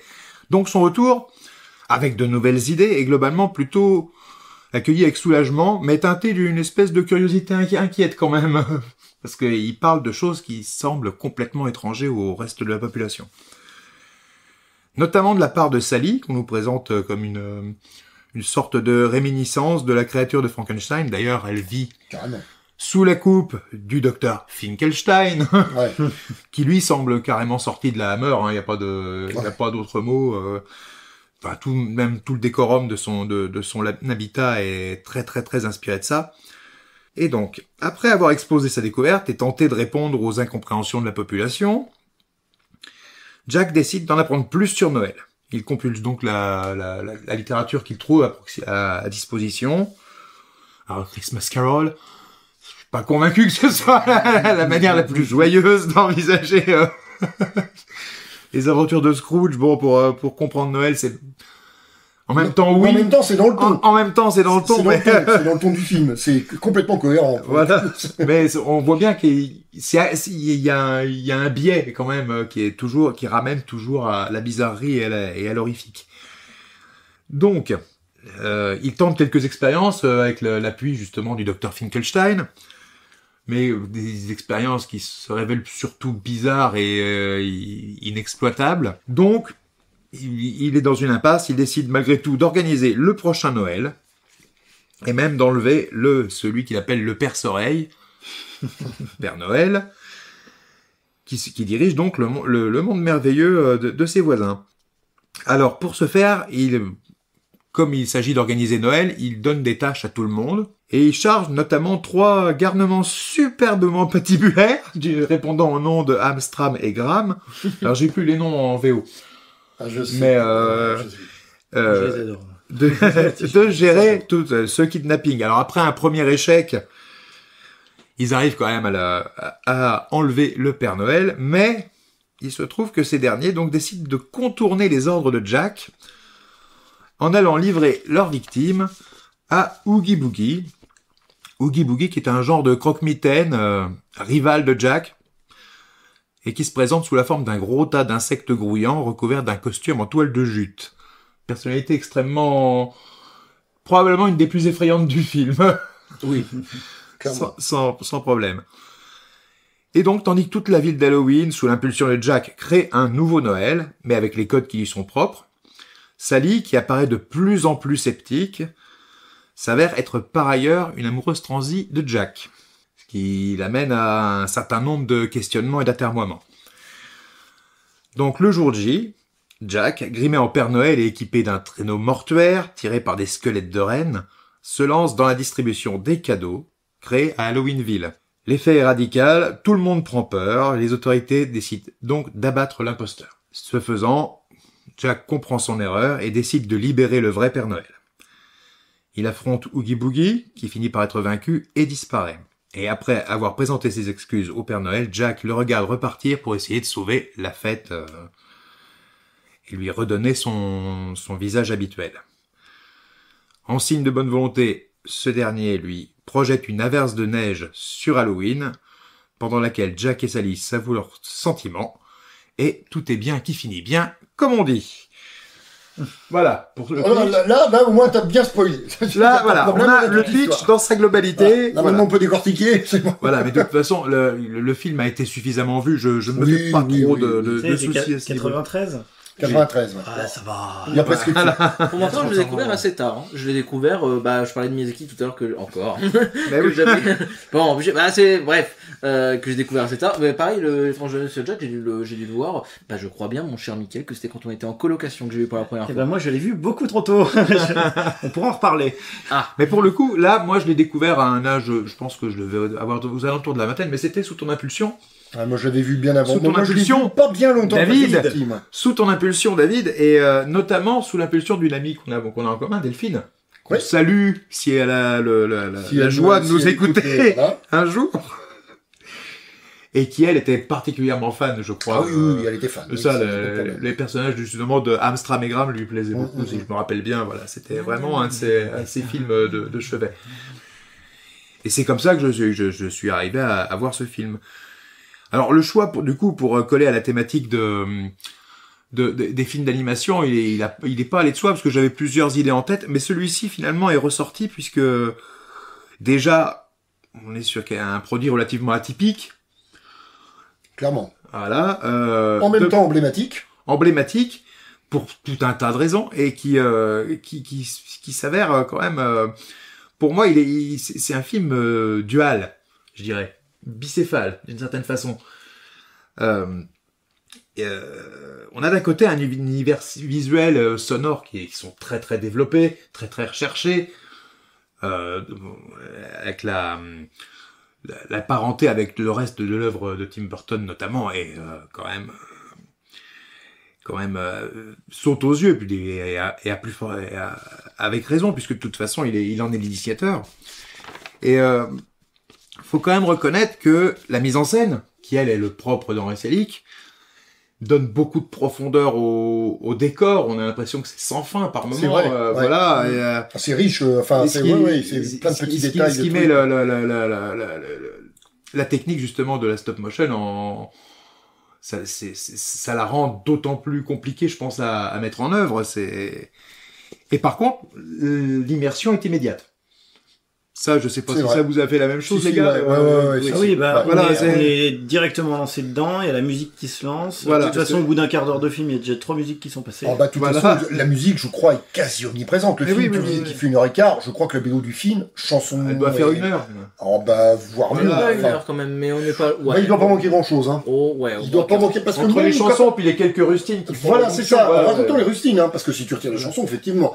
Mais tu rajoutes les petites rustines musicales et tout. Les rustines sont souvent des rappels de thèmes déjà employés. Bien sûr, voilà. Oui, tout à fait. Et donc, on est immergé quasi immédiatement, et on oublie même assez vite l'aspect un peu heurté que peut avoir la technique. Donne des saccades parfois. Parce que là, les décors sont donc tout en profondeur, et les personnages ont beaucoup d'expressions. Enfin, les personnages principaux regorgent d'expressions. Je sais pas, j'avais cru voir, tu avais fait des recherches, je crois, Michael, sur... Rien que pour Jack, ils ont sculpté 400 têtes. Ah ouais. 400 têtes, donc pour avoir une certaine fluidité au niveau de ses expressions. Et pour Sally, je crois qu'on n'est pas loin, mais je crois il y avait juste le faciès qui changeait parce que pour avoir une cohérence avec ses cheveux. Ouais.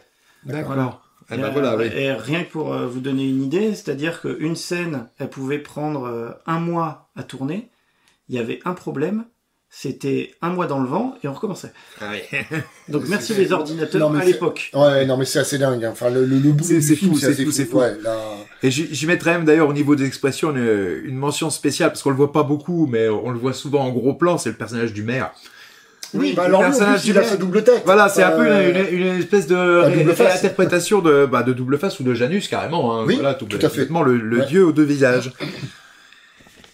Et donc, ça me renvoie à mon idée première de film bicéphale, donc du coup, voilà. Le scénario bien mené, faut dire le scénario, c'est même millimétré, je dirais. Mais il réserve pas de surprise majeure. Je veux dire, la trame générale du film, on en est sur les scénarios convenus, ce que tu disais tout à l'heure, Quentin, on est là-dedans quand même, hein, je pense. Alors convenu, mais c'est l'univers qui va faire l'originalité. Mais c'est ça, c'est là où finalement, c'est pas dans la trame principale du film, qui est c'est le voyage du héros, c'est le monomythe, voilà, on est toujours dans ce genre de truc-là. Ce côté-là, c'est plutôt classique. Mais c'est vrai que j'ai pas vu beaucoup de films avec un gars qui veut se réinterpréter une fête. Après, c'est vrai que le départ, c'est vrai. Oui, mais là, pour le coup, c'est plutôt dans les circonvolutions, les impasses, dans les à-côté, les intrigues secondaires et certains événements ponctuels que va vraiment se nicher l'originalité et le décalage, et puis la noirceur surtout. Oui. Voilà, parce que c'est ce que je disais, voilà, l'intrigue principale, c'est le voyage du héros, sa quête, son désir de s'amender, peut-être d'une certaine façon, de s'améliorer. Voilà, on est dans quelque chose qui est extrêmement balisé, finalement. Alors, je voudrais quand même faire une parenthèse, parce que je sens que le procès risque de m'être fait un petit peu à un moment donné. Je suis pas un fanboy de Tim Burton. Vraiment pas. Alors, je connais les mérites du type, il n'y a pas de problème. J'y viendrai après, moi. Pour moi, je le tiens en très haute estime pour avoir notamment créé un des plus beaux films qui soit humainement concevable d'avoir fait, qui est Sleepy Hollow. Donc là, je sais pourquoi tu es mon pote. Voilà. Parce que nous sommes d'accord. C'est pour ne pas le citer, hein, mais qui poussait vraiment le gothique, le baroque, c'est une espèce de sommet. Tous les potards à fond. Dans ses derniers tranchements, il n'y a pas de problème, hein, et qui sublimait vraiment cette histoire. Il n'y a pas d'équivalent. C'était une histoire horrifique, mais ça en fait quasiment un conte de fées. C'en est un. Il y a tourné à la Tim Burton, toujours avec ce côté sombre, avec ce côté. Mais il y a une magie dans ce truc-là qui est phénoménale. Et donc, ce qui me pose problème avec Tim Burton, c'est que le communicant a repris le dessus après le larbin de Disney, parce que faut appeler un chat un chat. Exactement. Voilà, il a commencé sa carrière comme ça, il en est parti, il est revenu, il revient. Non, parce qu'avant, il se laissait pas faire, c'est jusqu'à Alice où vraiment... Voilà. Il y a eu des pains, il y a eu des pains. Parce que même pour le film, là, je sais pas si tu vas en venir plus tard, Bertrand, parce que j'ai pas envie de te couper l'air. Non, t'inquiète. Mais Disney, à la moitié de la production, a dit mais c'est pas, ça va pas le faire. On peut pas mettre Disney dessus. Donc en fait, ils l'ont envoyé sur le studio de production, la Touchstone Pictures, genre en mode ouais, c'est nous qui l'ont fait, mais on l'assume moyen. Oui, puis ils s'en sont assez vite désintéressés en fait. Oui, voilà. Oui, et ensuite, Tim Burton est parti pour revenir après avec Alice, où il y a eu un aller-retour après. Je sais plus. Alice au pays des merveilles. Ah non, c'est bien après. Oui, mais non, mais là, Jack. Chez Disney, pardon. Chez Disney, il revient avec Alice. Non voilà, oui, je pense. Ouais, je pense que c'est avec Alice, parce que le ratage monumental de La Planète des Singes, c'était la Fox. C'était ça. Donc, moi, c'est ce qui m'a rendu le. Il est revenu à la. C'était Warner pour Sweeney Todd, qui n'est tout sauf un ratage. Oui, ça doit. J'essaie de me passer en revue les films. On les note c'est Warner, c'est Alice. C'est Alice. Alice qui est pas bien du tout aussi. Hein. C'est une catastrophe, Alice. C'est pas bien du tout, effectivement. Non, c'est laid. C'est laid. Parole de personne qui ne l'a pas vu. Je ne l'ai pas vu, et puis parce non, mais c'est vraiment. Moi, je l'ai vu en salle, et parce que j'allais encore voir les Tim Burton en salle à l'époque, et pour avoir fait l'un des plus beaux films qui soit, tu l'as très bien dit, en 99, on l'a eu en 2000 chez nous aussi, Piolo. 10 ans plus tard, il fait une des pires conneries possibles.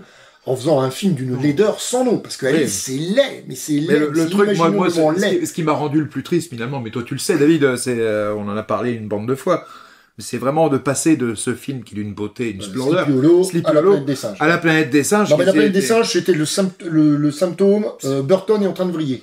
Ah oui, il a commencé à partir en sucette, il avait pas besoin de Disney, là. Non, bah non, et bon, c'est vraiment ça s'est confirmé. C'est une honte inacceptable, ce truc, je peux même plus en parler.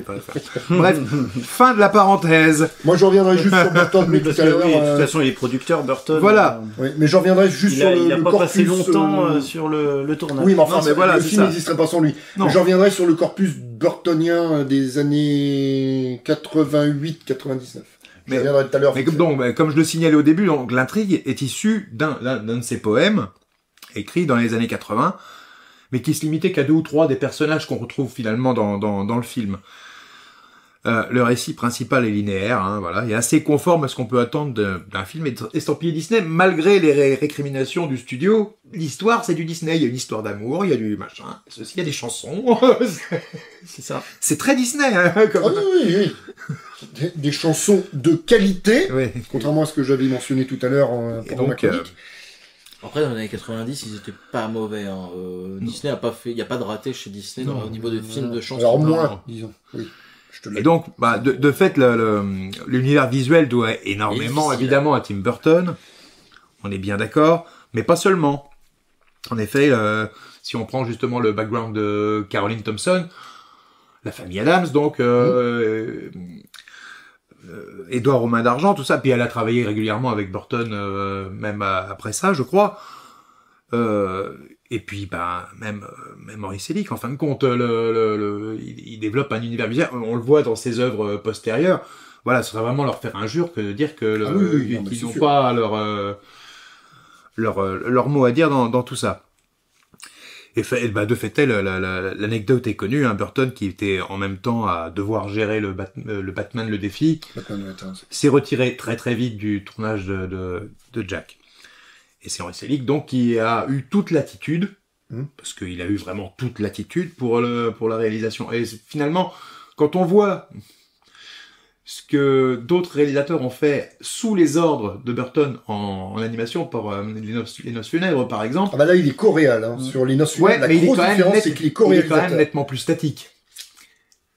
Oui. Il y a pas la même... probablement moins dense, visuellement. Moins dense, et il y a moins il y a moins le côté virevoltant, je trouve. C'est vrai. Oui, voilà. non, c'est vrai. Que là, vraiment, Henri Selick était vraiment en totale liberté en termes de réalisation et d'agencement. Donc, ça n'empêchera pas le film d'être vendu, évidemment, avec le vocable Tim Burton sur l'affiche. C'est sûr. Ce qui crée évidemment toujours encore à l'heure actuelle le malentendu, hein, on est bien d'accord. Ah bah il y en a qui considèrent que c'est un film de Tim Burton, réalisé par Tim Burton, ce qui est évidemment complètement faux. C'est un film burtonien, mais ce n'est pas un film de Tim Burton. Non, mais voilà. Mais au final, le malentendu, c'est plutôt rigolo de se rendre compte que le malentendu fait partie vraiment de l'ADN du film. Puisque l'action principale est générée par l'incompréhension de Jack, en fait. Concernant Noël, et puis tout le concept, puisqu'il l'interprète de travers, puisqu'il a d'autres codes, finalement. Jusqu'à modifier le nom du Père Noël. Le Père Soreille, Sandy Claus, en VO, toujours pour nos amateurs de linguistique. Ce qui pourrait se traduire par griffe sableuse ou quelque chose comme ça. Tu me regardes, là, je ne sais pas. Ah oui, griffe, ok. Ouais. Ok, d'accord, ok, je vois. Voilà. C'est assez bizarre, mais bon, a priori, lui, ça le choque pas de l'appeler comme ça. Donc, Et donc, c'est le quiproquo initial qui donne tout le sel de l'intrigue, en fait, à mon goût. Et toute la population, finalement, le reprend à son compte. Avec le bouche à oreille qui fait que finalement tout le monde modifie ce qui est déjà modifié, ce qui est déjà pas conforme à la réalité, et ça devient un bazar. C'est pour ça que chacun y va de sa petite participation. Les cadeaux sont complètement invraisemblables, voilà, les jouets qui attaquent les gens, enfin voilà. Oui, c'est vrai ça. Ouais. Et c'est finalement tout ce malentendu qui arrive, qui fait aussi que Jack ne comprend pas le concept. Et il sait plus vraiment trop ce qu'il en est, quoi. Et donc, parce qu'il faut bien aborder le truc, j'en suis navré d'avance, c'est par cet aspect malin, donc retors, on va dire même sournois et plein de faux-semblants, qu'il faut aborder le travail du dernier larron de cette funeste entreprise. Le plus insignifiant, tu veux dire. Vraiment le vilain petit canard de la bande. Mais que serait ce film sans la célèbre partition de Danny Elfman? Et vous pouvez vérifier, les gars, j'ai mis 3 points d'exclamation. Vraiment. C'est où? Là. 1, 2, 3. Il y a bien 3 pour l'exclamation. Quand t'as à vérifier, il valide. Voilà. Et bien, j'ai jamais entendu de musique plus immédiatement identifiable et assimilable à un film que celle qui illustre l'étrange Noël de Monsieur Jack. Et en même temps complètement fidèle à l'esprit elfmanien habituel. Voilà. Parce que alors c'est reconnaissable entre mille. Hein. C'est le style, c'est lui. Il y a pas de problème. C'est vraiment la quintessence de ce que ce mec sait faire le mieux.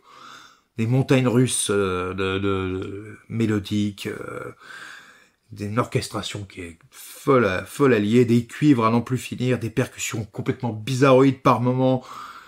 Et surtout, et ça c'est quand même pas un mince exploit quand t'es musicien, des thèmes que tu peux te mettre à fredonner à la première écoute.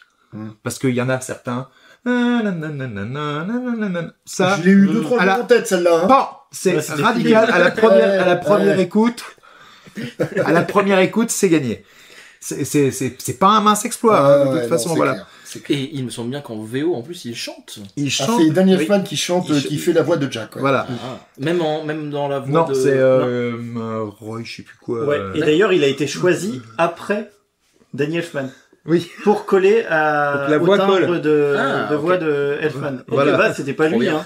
Merci de faire mon backup, Michael. C'est vraiment... De base, c'était pas Elfman qui était prévu. Il les a juste chantés pour dire ça peut ressembler à ça. Ouais. Ils ont fait non, mais c'est trop bien ce que tu fais. On va te garder, et puis on va prendre l'autre mec, là. Il a à peu près la même voix. Et voilà, mais en plus, il fallait vraiment que ce soit lui qui... Enfin, je pense que c'était normal que ce soit lui qui porte l'action du personnage principal. Parce que en plus c'est conçu comme comme une comédie musicale des années 30, en fait. C'est pas des chansons illustratives, elles font avancer vraiment l'intrigue à chaque fois. Heureusement, parce que comme il y en a énormément, le film, il raconterait rien, sinon. Là, ils sont clairement moteurs du scénario, oui, ça, complètement. Et donc, bon, bah, voilà, alors, c'est vraiment un chef-d'œuvre, hein, pour moi, je me suis tâté plusieurs fois d'acheter juste le disque de la BO, mais comme je suis pas forcément auditeur de BO comme ça pour rien, j'ai toujours une timidité vis-à-vis de ça, mais il faudra certainement que je la contourne d'une manière ou d'une autre. Et donc, parce que en fait, j'ai vraiment l'impression de connaître les musiques même avant d'avoir vu le film. En fait, c'est dingo. Alors on est vraiment sur une œuvre constituée de petites pièces. Hein. C'est des chansons au format pop, hein, quasiment. La plus longue doit faire 4 minutes 45. Et c'est celle qui accompagne la préparation de la soirée de Noël, en fait, avec tu passes d'atelier en atelier, chacun fait son petit truc. Voilà. Ouais, c'est une des séquences. C'est la chanson la plus longue. Il me semble, ouais. Ok. En chanson, je veux dire, enfin, ou en pièce, voilà. Dans ce que j'ai pu mesurer, c'est celle-là qui est créditée de la longueur la plus importante. Et je dirais d'ailleurs, finalement, donc, Danny Elfman, compositeur, Danny Elfman, chanteur et acteur, par la même occasion, auteur des textes, ou co-auteur, en tout cas. C'est d'ailleurs, je pense, probablement à ce titre qu'il est crédité au générique comme producteur associé, je pense. Oui, c'est vrai. Voilà, c'est vrai. Voilà, pour moi, c'est vraiment le point fort de ce film. Il n'y a pas à y revenir.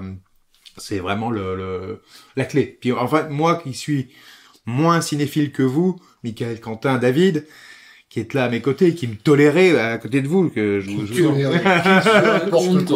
ouais, parce que là, dans cette pièce, il fait très chaud et ça pue. Voilà, c'est ça, d'où la tolérance. Moi, c'est vraiment le genre de truc où je suis rentré d'abord par la musique, et il y a pas à y revenir, c'est vraiment la perfection, quoi. Et d'ailleurs, il faut quand même souligner, parce que je sais que Michael y tient beaucoup, l'effort important qui a été fait en termes de traduction. Oui. Pour la VF, en tout cas, tant la partition recèle de pièges, de contretemps, de bizarreries, de changements de rythme, de tonalité, machin. Faire vraiment sonner une traduction dans une langue qui n'a rien à voir avec une musique pareille, il y a un exploit. Alors, il faut rendre les fleurs à César, c'est comme ça qu'on dit ? Non, il faut rendre à César ce qui lui appartient. Ouais, même si c'est des fleurs. Non, mais voilà. Donc, les fleurs, je les donne à Quentin, parce que c'est lui qui t'avait soumis l'idée de la traduction des musiques. Oui, tout à fait, oui. De quoi ? Qu'est-ce que j'ai souligné, moi ? Moi, je l'écoutais pas depuis tout à l'heure. Attention, il dort, là. Non, mais voilà, mais c'est vrai qu'on en a parlé tout à l'heure en off et. Oui, voilà. Ah, c'est à cause de moi que t'as souligné ça ? Non, j'avais déjà prévu de le faire, mais... Pas du tout, tu vois. Oh, les auditeurs vont rien comprendre, c'est mais, pas grave. Donc une mention spéciale pour quand même le grand, le génial, le magnifique Richard Darbois dans le rôle de Oogie Boogie. Oui, moi dès qu'il arrive, je suis... Qui a le mérite quand même d'ajouter le blues à la grande palette de ses talents. Arriver à faire du Cab Calloway en français... Sachant que c'était quand même l'exemple, c'était reconnu que c'était une citation quasiment note par note d'une chanson de Cab Calloway des années 30. Il s'en sort à la perfection et le texte passe super bien et je voulais quand même souligner cette petite chose-là. Et donc qu'est-ce que je peux dire d'autre ? Voilà, c'est vraiment j'étais content quand même de le revoir, parce que je l'avais vu qu'une fois, en fait. Hein. Ah ouais ? Ah oui. Alors que moi, je l'ai vu un paquet de fois. Hein. Je l'ai revu une fois de plus, du coup, mais ça fait un petit moment que je l'avais pas revu, mais je le connais par cœur. Moi. Ouais, je pensais que c'était un espèce de classique. Pas du tout, non, mais c'est pour ça que j'avais le choix, je m'étais donné le choix entre deux, dont celui-là, et l'autre, c'était tout à fait pareil, je l'avais vu qu'une fois aussi. D'accord. Donc, et j'espère pouvoir le placer à un autre moment d'ailleurs, celui-là. Et nous on aura le titre en off, mais vous saurez quand s'il le choisit. Voilà. Pour les auditeurs. C'est ça. Donc merci à David de m'avoir fait découvrir ce film il y a Mathusalem. Une génération d'écart maintenant. Et puis voilà, moi c'est ce que je ressens quand je repense à ce film-là.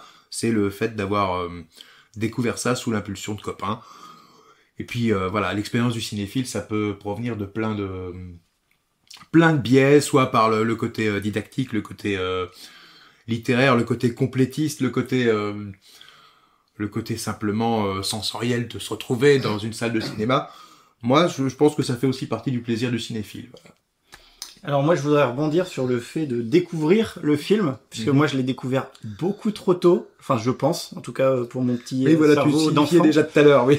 Je crois que c'était vers 9-10 ans. Ce qui me choque pas tant que ça, hein. Ouais, mais moi, il m'a fait ça peut être tôt, ça dépend de la... Il y a des trucs un peu... vraiment ça fait passer, il y a pas de problème, mais... Aussi, Ouais, il t'a fait peur, le film. Mais rien que dans l'intro, quand t'as Jack qui arrive en Jack O'Lantern, justement, et que il est désarticulé, il est... Oui, puis voilà, Mais tu l'avais revu depuis?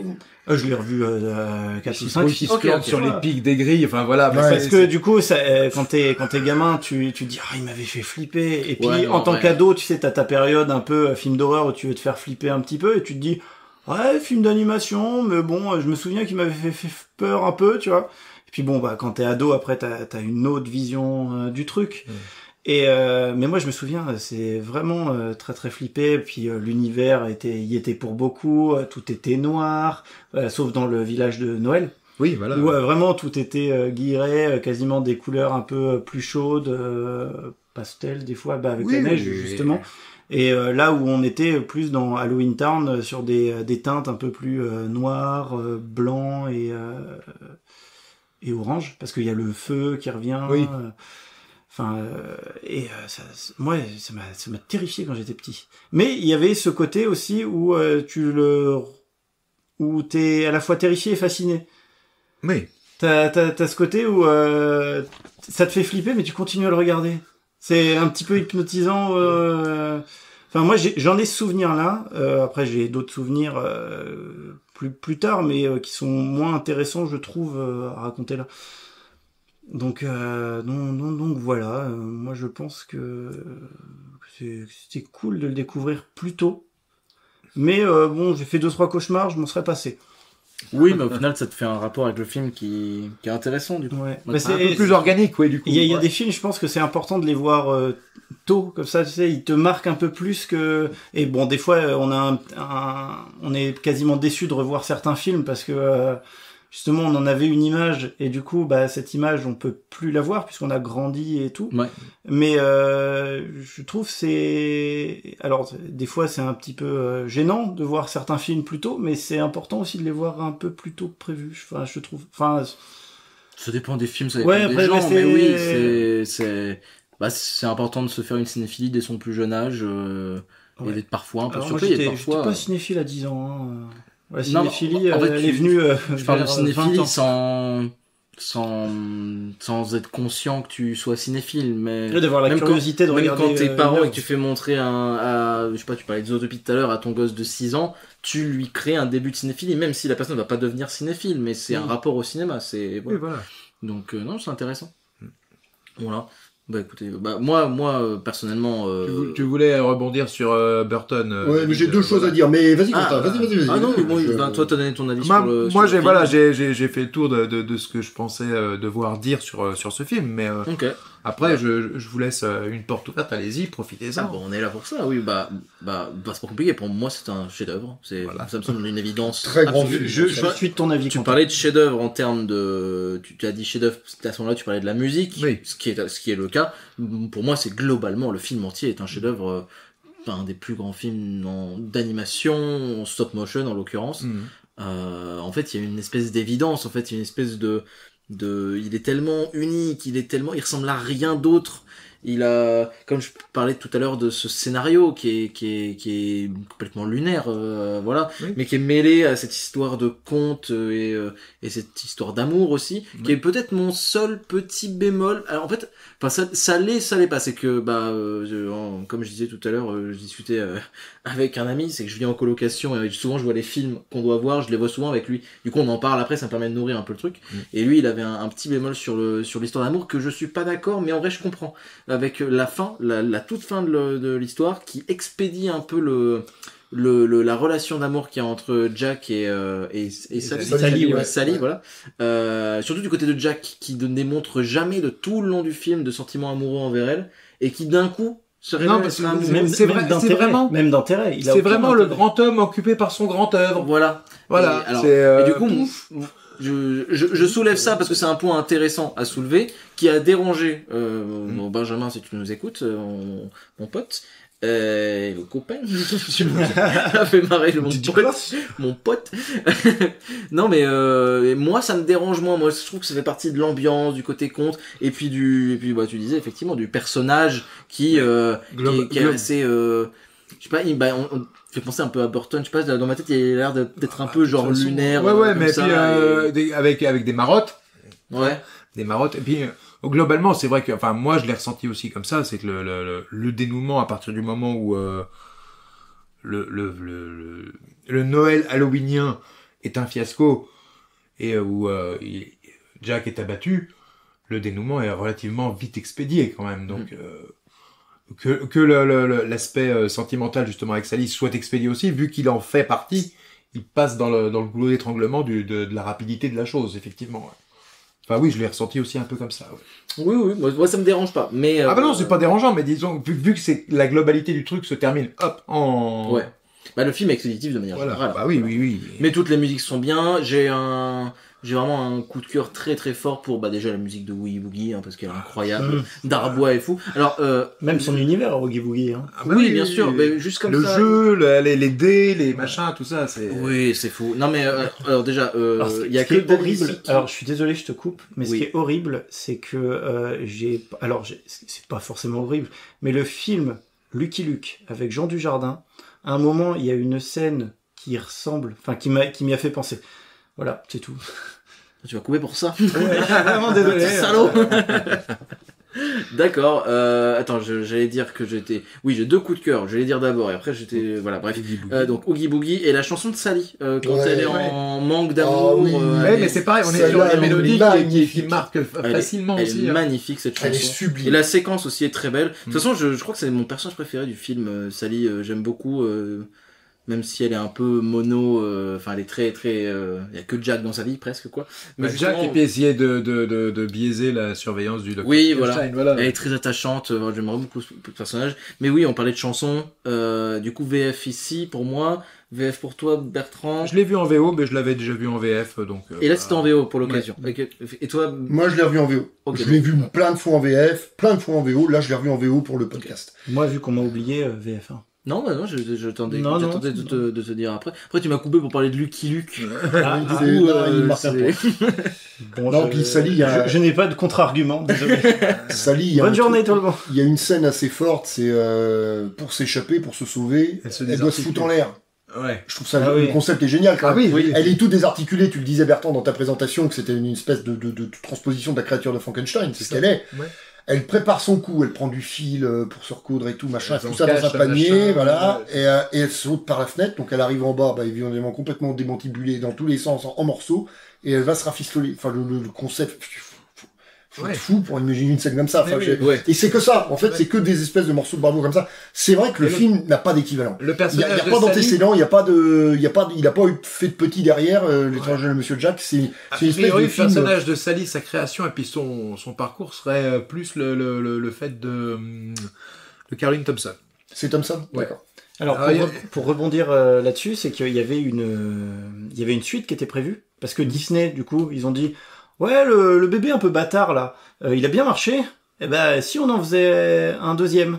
Et ils ont dit justement à Burton, ouais, ça serait bien que tu le fasses, justement, et puis, là, vu qu'on a la nouvelle technologie, qui est un petit peu, pas en 3D, mais voilà, tu pourras arrêter la stop motion. Ah non, Tim Burton a dit, s'il y a une suite, ça sera stop motion. Disney a mis son veto, ça s'est arrêté là. En même temps, ça coûte beaucoup plus cher. Oui. Voilà. Mais d'un point de vue artistique, il se serait trahi, et à l'époque, il ne voulait pas se trahir.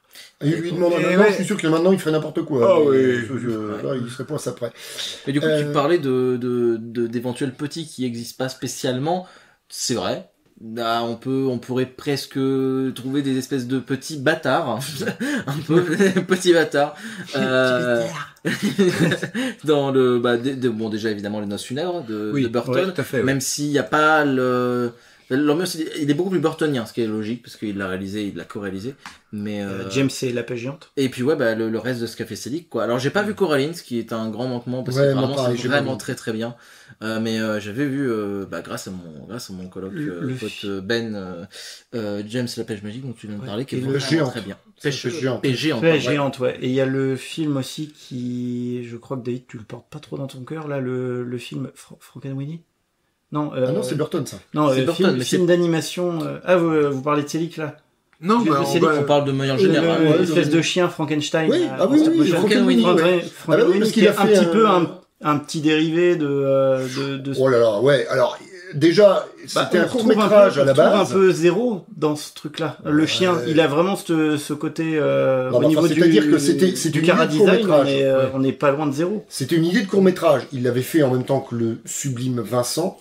Que j'ai vu pour l'occasion. Qui est une merveille. Pour l'occasion, entre guillemets, c'est, je parle de Benjamin, s'il écoute, il va être content, je l'ai cité plusieurs fois, ou pas, j'en sais rien. Bref, on a regardé Jack, et il m'a dit, faut que je vous montre Vincent, moi je l'avais jamais vu, du coup on l'a trouvé, on se l'est fait. 5 minutes, hein. C'est 5 minutes. Mais alors, vraiment... ambiance, visuelle, richesse thématique, contenu, clin d'œil, machin, voix de Vincent Price en VO, c'est une splendeur. Et au même moment, il avait fait Frankenweenie, qui était un peu plus long. Et Frankenweenie, il en a fait un long métrage en 2012, quelque chose comme ça, donc là on est déjà dans la période catastrophique de Burton. Ça doit être celui qui suit Alice, parce que Alice au Pays des Merveilles, c'est 2010.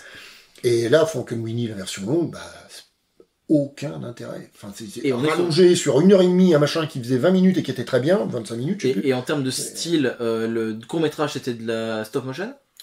Alors, c'était de l'animation... non, parce que Frankenweenie... Alors, non. Frankenweenie, c'était un film... Attends, alors, je veux pas te dire de blague... c'était un film live. D'accord. Et du coup, le Sud 2012, c'est un film d'animation. 3D classique comme on faisait encore beaucoup aujourd'hui. Je suis en train de réfléchir. C'est que alors le film, le long métrage, je l'ai pas revu depuis sa sortie. Alors, je l'avais vu d'ailleurs en vidéo, je m'étais pas déplacé. Après Alice, j'étais un peu calmé. Et le court métrage d'origine, je crois que c'est un film live. Je dirais stop motion, moi. Non. Après, je l'ai pas vu. Alors, non, autant pour moi. Non, mais c'est moi qui dis une bêtise, alors peut-être. L'image du vieux, là, que tu vois? Ah non, ça c'est le film de 2012. Ouais, là, ça c'est le film. Ça c'est le film de 2012. Ah, donc le film, c'est de l'animation. Ouais. Et je crois que le court-métrage original, oui, c'est du live. Mika va nous le confirmer avec... Oui. Ah mais oui, je vois la photo, là. Oui, c'est ça, c'est du live, ouais, bien sûr. Voilà. Oui. Non, mais c'est basé sur des vieux souvenirs. J'ai vu Frankenweenie bien moins souvent que Vincent, et puis le long métrage, je l'ai vu qu'une seule fois. Donc voilà. Je voulais dire 2 petits trucs, peut-être pour finir, à moins qu'il y en ait qui veulent rebondir. Voilà. Je voulais revenir sur Danny Elfman, que moi je considère sûrement comme un de mes 3, 4, 5 grands max compositeurs de musique de film préférés. Ouais, il irait pas dans mes top 2, 3, mais il est pas loin. Il est dans top 10 pour moi. Pour moi, ouais, top 5, mais alors haut la main, voire même mieux. Faut quand même savoir que donc Burton est parti rebosser sur Batman le défi en quittant le tournage de L'étrange Monsieur Jack. Batman le défi, donc au même moment, la BO est signée Elfman, la BO de Batman le défi est une des plus belles musiques de film que j'ai entendues de ma vie. Ça fait partie de mes préférés. Elle est sublimissime. C'est Elfman qui la signe, alors qu'il bosse plus ou moins en même temps sur L'étrange Monsieur Jack. Il a signé la plupart des Burton. À chaque fois, c'est un bonheur. Il a quand même signé, il a travaillé beaucoup chez Sam Raimi. Il a signé quand même la musique originale des 2 premiers Spider-Man. Une merveille. Il a signé... Non, c'est Christopher Young. Autre grand, immense compositeur, beaucoup moins connu qu'Elfman. Christopher Young, je vous garantis qu'il y a du lourd aussi. C'est excellentissime.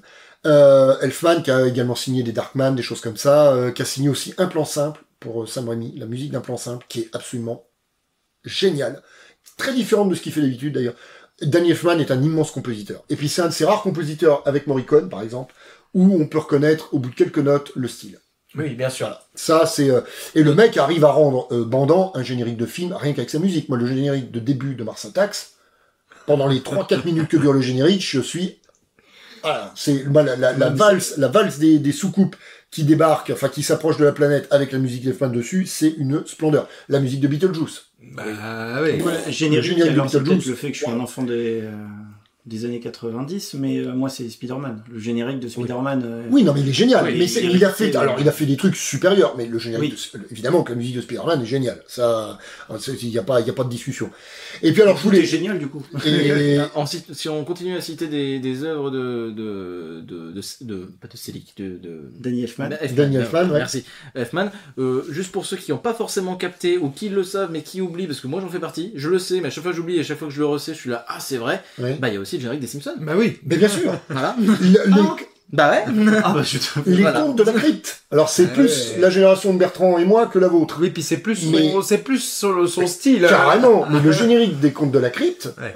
qui était sensationnel. Enfin, Ouais. c'est que cette caméra baladeuse sur le terrain qui rentre dans la maison, machin, et qui finit sur Oui. le gardien de la crypte dans T'as ça les aussi sous-sols. le générique des Simpsons en fin de compte. Mais oui. il y a toujours ce truc de. C'est Danny Elfman. Voilà. Enfin, voilà, ça faut quand même le savoir. Ouais. Et puis alors, le dernier truc que je voulais dire, je sais pas si on reparlera tout de suite de Tim Burton dans nos podcasts, mais je voulais le dire maintenant, parce que j'en parlerai pas toujours en bien de Tim Burton, mais je veux quand même dire un truc, c'est que L'étrange Noël de Monsieur Jack, donc que t'as eu le plaisir et l'honneur, et qu'on a eu le plaisir, nous en tout cas, de t'écouter présenter, Bertrand, s'inscrit au milieu d'un corpus dans l'œuvre de Burton, pour en avoir déjà parlé avec un autre copain cinéphile, un corpus d'une série de films, un quasi sans faute, de 1988 à 1999. Et c'est pas un hasard si j'en parle, parce qu'on a évoqué Sleepy Hollow, qui marque donc 1999, qui marque la fin de quelque chose, clairement. Même s'il y a d'autres films à sauver ensuite, ça va devenir plus ponctuel et ça va devenir vraiment plus compliqué. Mais 1988, c'est quoi? C'est Beetlejuice. On vient d'en parler aussi, puisque c'est la musique de Daniel Elfman. Voilà. Donc en 88, on a Beetlejuice. On a le premier Batman en 89. Un succès monstrueux. Le film de super-héros avant l'ère des super-héros tels qu'on la connaît. 1990, Édouard aux mains d'argent. Partition de Danny Elfman à pleurer. Mais à pleurer tellement c'est beau. 1992, Batman le défi. Qui est, en plus d'être un des plus grands Burton, l'une des plus belles BO d'Elfman, je le redis. Il enquille avec, si je dis pas de bêtises, Ed Wood. Alors, je sais plus, 94, 95. Il n'y a pas Danny Elfman. C'est pas Danny Elfman. Oui. Mais le film est bon. Mais le film est génial. Mais, alors, ce qui est marrant, c'est qu'il arrive à faire un biopic, puisqu'il parle de la vie de ce réalisateur maudit, Ed Wood, qui faisait des trucs avec des bouts de ficelle, etc. Mais qui est complètement burtonien dans l'esprit. Parce que, de toute façon, il se réclame de mecs comme ça, Burton, dans l'esprit, etc. Et ce qu'il confirmera avec son film suivant en 96, Mars Attacks, qui est Ed Woodien au possible, mais qui est burtonien aussi. Donc Mars Attacks, et on finit avec Sleepy Hollow. Et là, on a un corpus de, j'ai pas compté, ça fait 7 films. Ouais. Dans lequel tu n'as pas, du coup, compté Jack. Je le compte pas, puisqu'il ne l'a pas réalisé. Mais il s'inscrit au milieu. C'est pour ça aussi que j'en parle aujourd'hui, parce que, encore une fois, je ne sais pas si on aura prochainement l'occasion d'en parler. Mais c'est un corpus qui s'étale sur une dizaine d'années, un corpus que je trouve presque parfait, et auquel on assiste rarement dans l'œuvre d'un cinéaste. Il y a guère que chez un Hitchcock, un Fritz Lang, donc là, faut remonter dans le temps pour trouver un truc aussi. Oui. Voilà. Et là, on en revient toujours à ça. Burton, la décennie sacrée, c'est si on inclut, à partir de 88, Beetlejuice et le premier Batman. Ça veut dire que Miyazaki regarde Tim Burton. Mais c'est pas impossible. C'est pas impossible. Mais de toute façon, Burton, moi je suis extrêmement critique, je peux avoir des propos, mais immondes parfois quand je parle des derniers films de Burton, parce qu'il y en a que je trouve à la limite du regardable. Mais ces films-là, que je viens de citer, on touche quand même à l'extraordinaire. Ouais. Moi, vraiment, on met Sleepy Hollow, Ed Wood, Mars Attacks, Batman le défi, Édouard aux mains d'argent. Ces 5 films-là sont d'ailleurs très probablement mes 5 films préférés de Tim Burton. Ils ont été réalisés sur une période de moins de 10 ans. Voilà. C'est pas un hasard. Donc moi, voilà, je suis un énorme défenseur, et c'est aussi pour ça que ce gars-là fait partie il est dans ma liste que j'ai publiée sur un site récemment de cinéphiles. Il est dans ma liste de mes 40 cinéastes préférés, parce que ce mec-là, même si depuis 20 ans j'ai complètement décroché et j'ai presque plus rien à foutre de ce qu'il sort, j'avoue que ces 5 films-là, pour moi, sont des monuments. Voilà. C'était ce que je voulais rajouter, voilà, c'est tout. Enfin, ouais, non, mais ça me semble tout à fait, c'est quelque chose qui est assez commun. Je suis certainement pas le seul à le dire. Oui. Alors là, on est bien d'accord. Même si on peut avoir des défenseurs des dernières années, mais enfin, je pense qu'ils sont moins nombreux. Ou en tout cas, c'est pas le même public. Ouais, par exemple, tu vois, Dumbo m'a pas dérangé. Dumbo, c'est le seul que je n'ai pas vu. Ouais. C'est son seul film. J'ai une image qui me revient, la scène des bulles de savon, qui est, je trouve, très bien. Mais après, t'as vu l'original Dumbo ou pas? J'ai vu l'original. D'accord. Mais voilà, c'est son seul film que je n'ai pas vu sur les 19 long métrage cinéma qu'il a fait, je crois. Oui, je crois sur un chiffre comme ça. C'est le 20e, ce sera Beetlejuice 2, que nous n'avons pas encore vu, et pour cause, il sortira dans quelques semaines. Ouais. Mais voilà. Sur Wednesday, il est juste à la production. Il en a réalisé, mais c'est pas, c'est de la série. Il en a réalisé, je crois, mais c'est de la série, donc je compte pas ça dans ses réalisations long métrage. Frankenweenie dont on parlait tout à l'heure, c'est un court métrage. Après, niveau thune, à mon avis, il a autant que chez Disney, chez Netflix. Ah oui, donc, il avait de quoi faire. Puis peut-être une liberté créatrice plus grande. Bon, ça c'est un autre débat. Mais enfin voilà. Donc tout ça pour dire que de pourrir le concept de la famille Adams, c'est vrai que c'était vachement bien joué de sa part. Oui, oui. Merci machin. Ah bah de toute façon, je les ai pas, j'ai pas vu Wednesday, puis je cours pas après, puis il est probable que je les vois pas. Ça m'intéresse pas. Mais voilà. Mais l'actrice est très bien dans Scream 5. Oui, bon là on va dévier, mais on dévie. Ouais. Allez, on boucle. Écoutez les gars, ça fait encore une bonne émission. Putain, c'est la plus longue qu'on a fait depuis le tout début. On n'est pas loin des 4 heures d'enregistrement. Je confirme, oui, les deux blocs réunis, puisque encore une fois vous les entendrez en deux parties, mais nous on enregistre les deux segments sur une même session. On est à quelques minutes près, à 4 heures de... Oui, bah ouais, c'est beau, c'est beau, moi ça m'émeut. Ouais, c'est quand même pas mal. J'ai rien dit. J'ai rien dit non plus. Mais j'y ai pensé fort. Moi aussi. Voilà, donc on espère que le setup avec un seul micro, qu'on s'excuse, voilà, mais on espère que ça a été. Je verrai bien ça au montage, de toute façon les gars, je vous dirai, je vous tiendrai au courant. Et bon, si vous voulez écouter, ça veut dire que ça s'est bien passé et que c'est audible.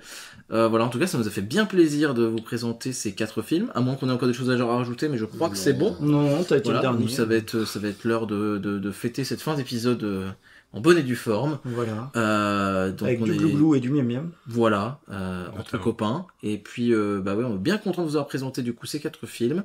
On se retrouve nous, et puis on vous retrouve, vous auditeurs, pour une prochaine fois, pour un prochain thème qu'on a déjà, et qu'on vous verrez seulement en écoutant. Voilà. Il est pas commun. Il est pas commun. Ah oui, c'est un thème. Ce n'est pas. C'est moi qui ai choisi. Oui. Je l'ai choisi en fonction d'un seul film. Voilà. Il voulait présenter un film. Il y a un indice caché quelque part dans les 4 heures qui viennent de s'écouler. Ah ouais. Les plus attentifs d'entre vous l'auront. Surtout que ça peut être plein de choses, surtout. Et n'oubliez pas votre billet, du coup. Ça, c'est le deuxième dans les commentaires. Ah oui, c'est en plus un vrai indice, là, effectivement. Voilà. N'oubliez pas votre billet. Ok, voilà. Bon, pas besoin de faire 1000 mots pour dire 3. Je sais plus ce que c'est l'expression, mais il y a un truc. Et de toute façon, on les invente, on les réinvente. Oui, on fait ce qu'on veut, on se donne une identité. Faut bien qu'on... Les roses de César, on en fera des t-shirts. Voilà, tout ça. Oui, voilà, faut bien qu'on se donne une identité qui permette que les gens nous écoutent et qu'ils disent « Ah, ça c'est unique ici. Ah, je viens de claquer, j'ai fait un son, ça va être chiant pour le montage. » Allez, j'en ai fait un tout à l'heure, Allez, c'est pas très grave, je m'en occuperai. Écoutez... bonsoir à tous. Bonsoir à tous. Et à bientôt. Bonne journée et des bisous. Et des bisous.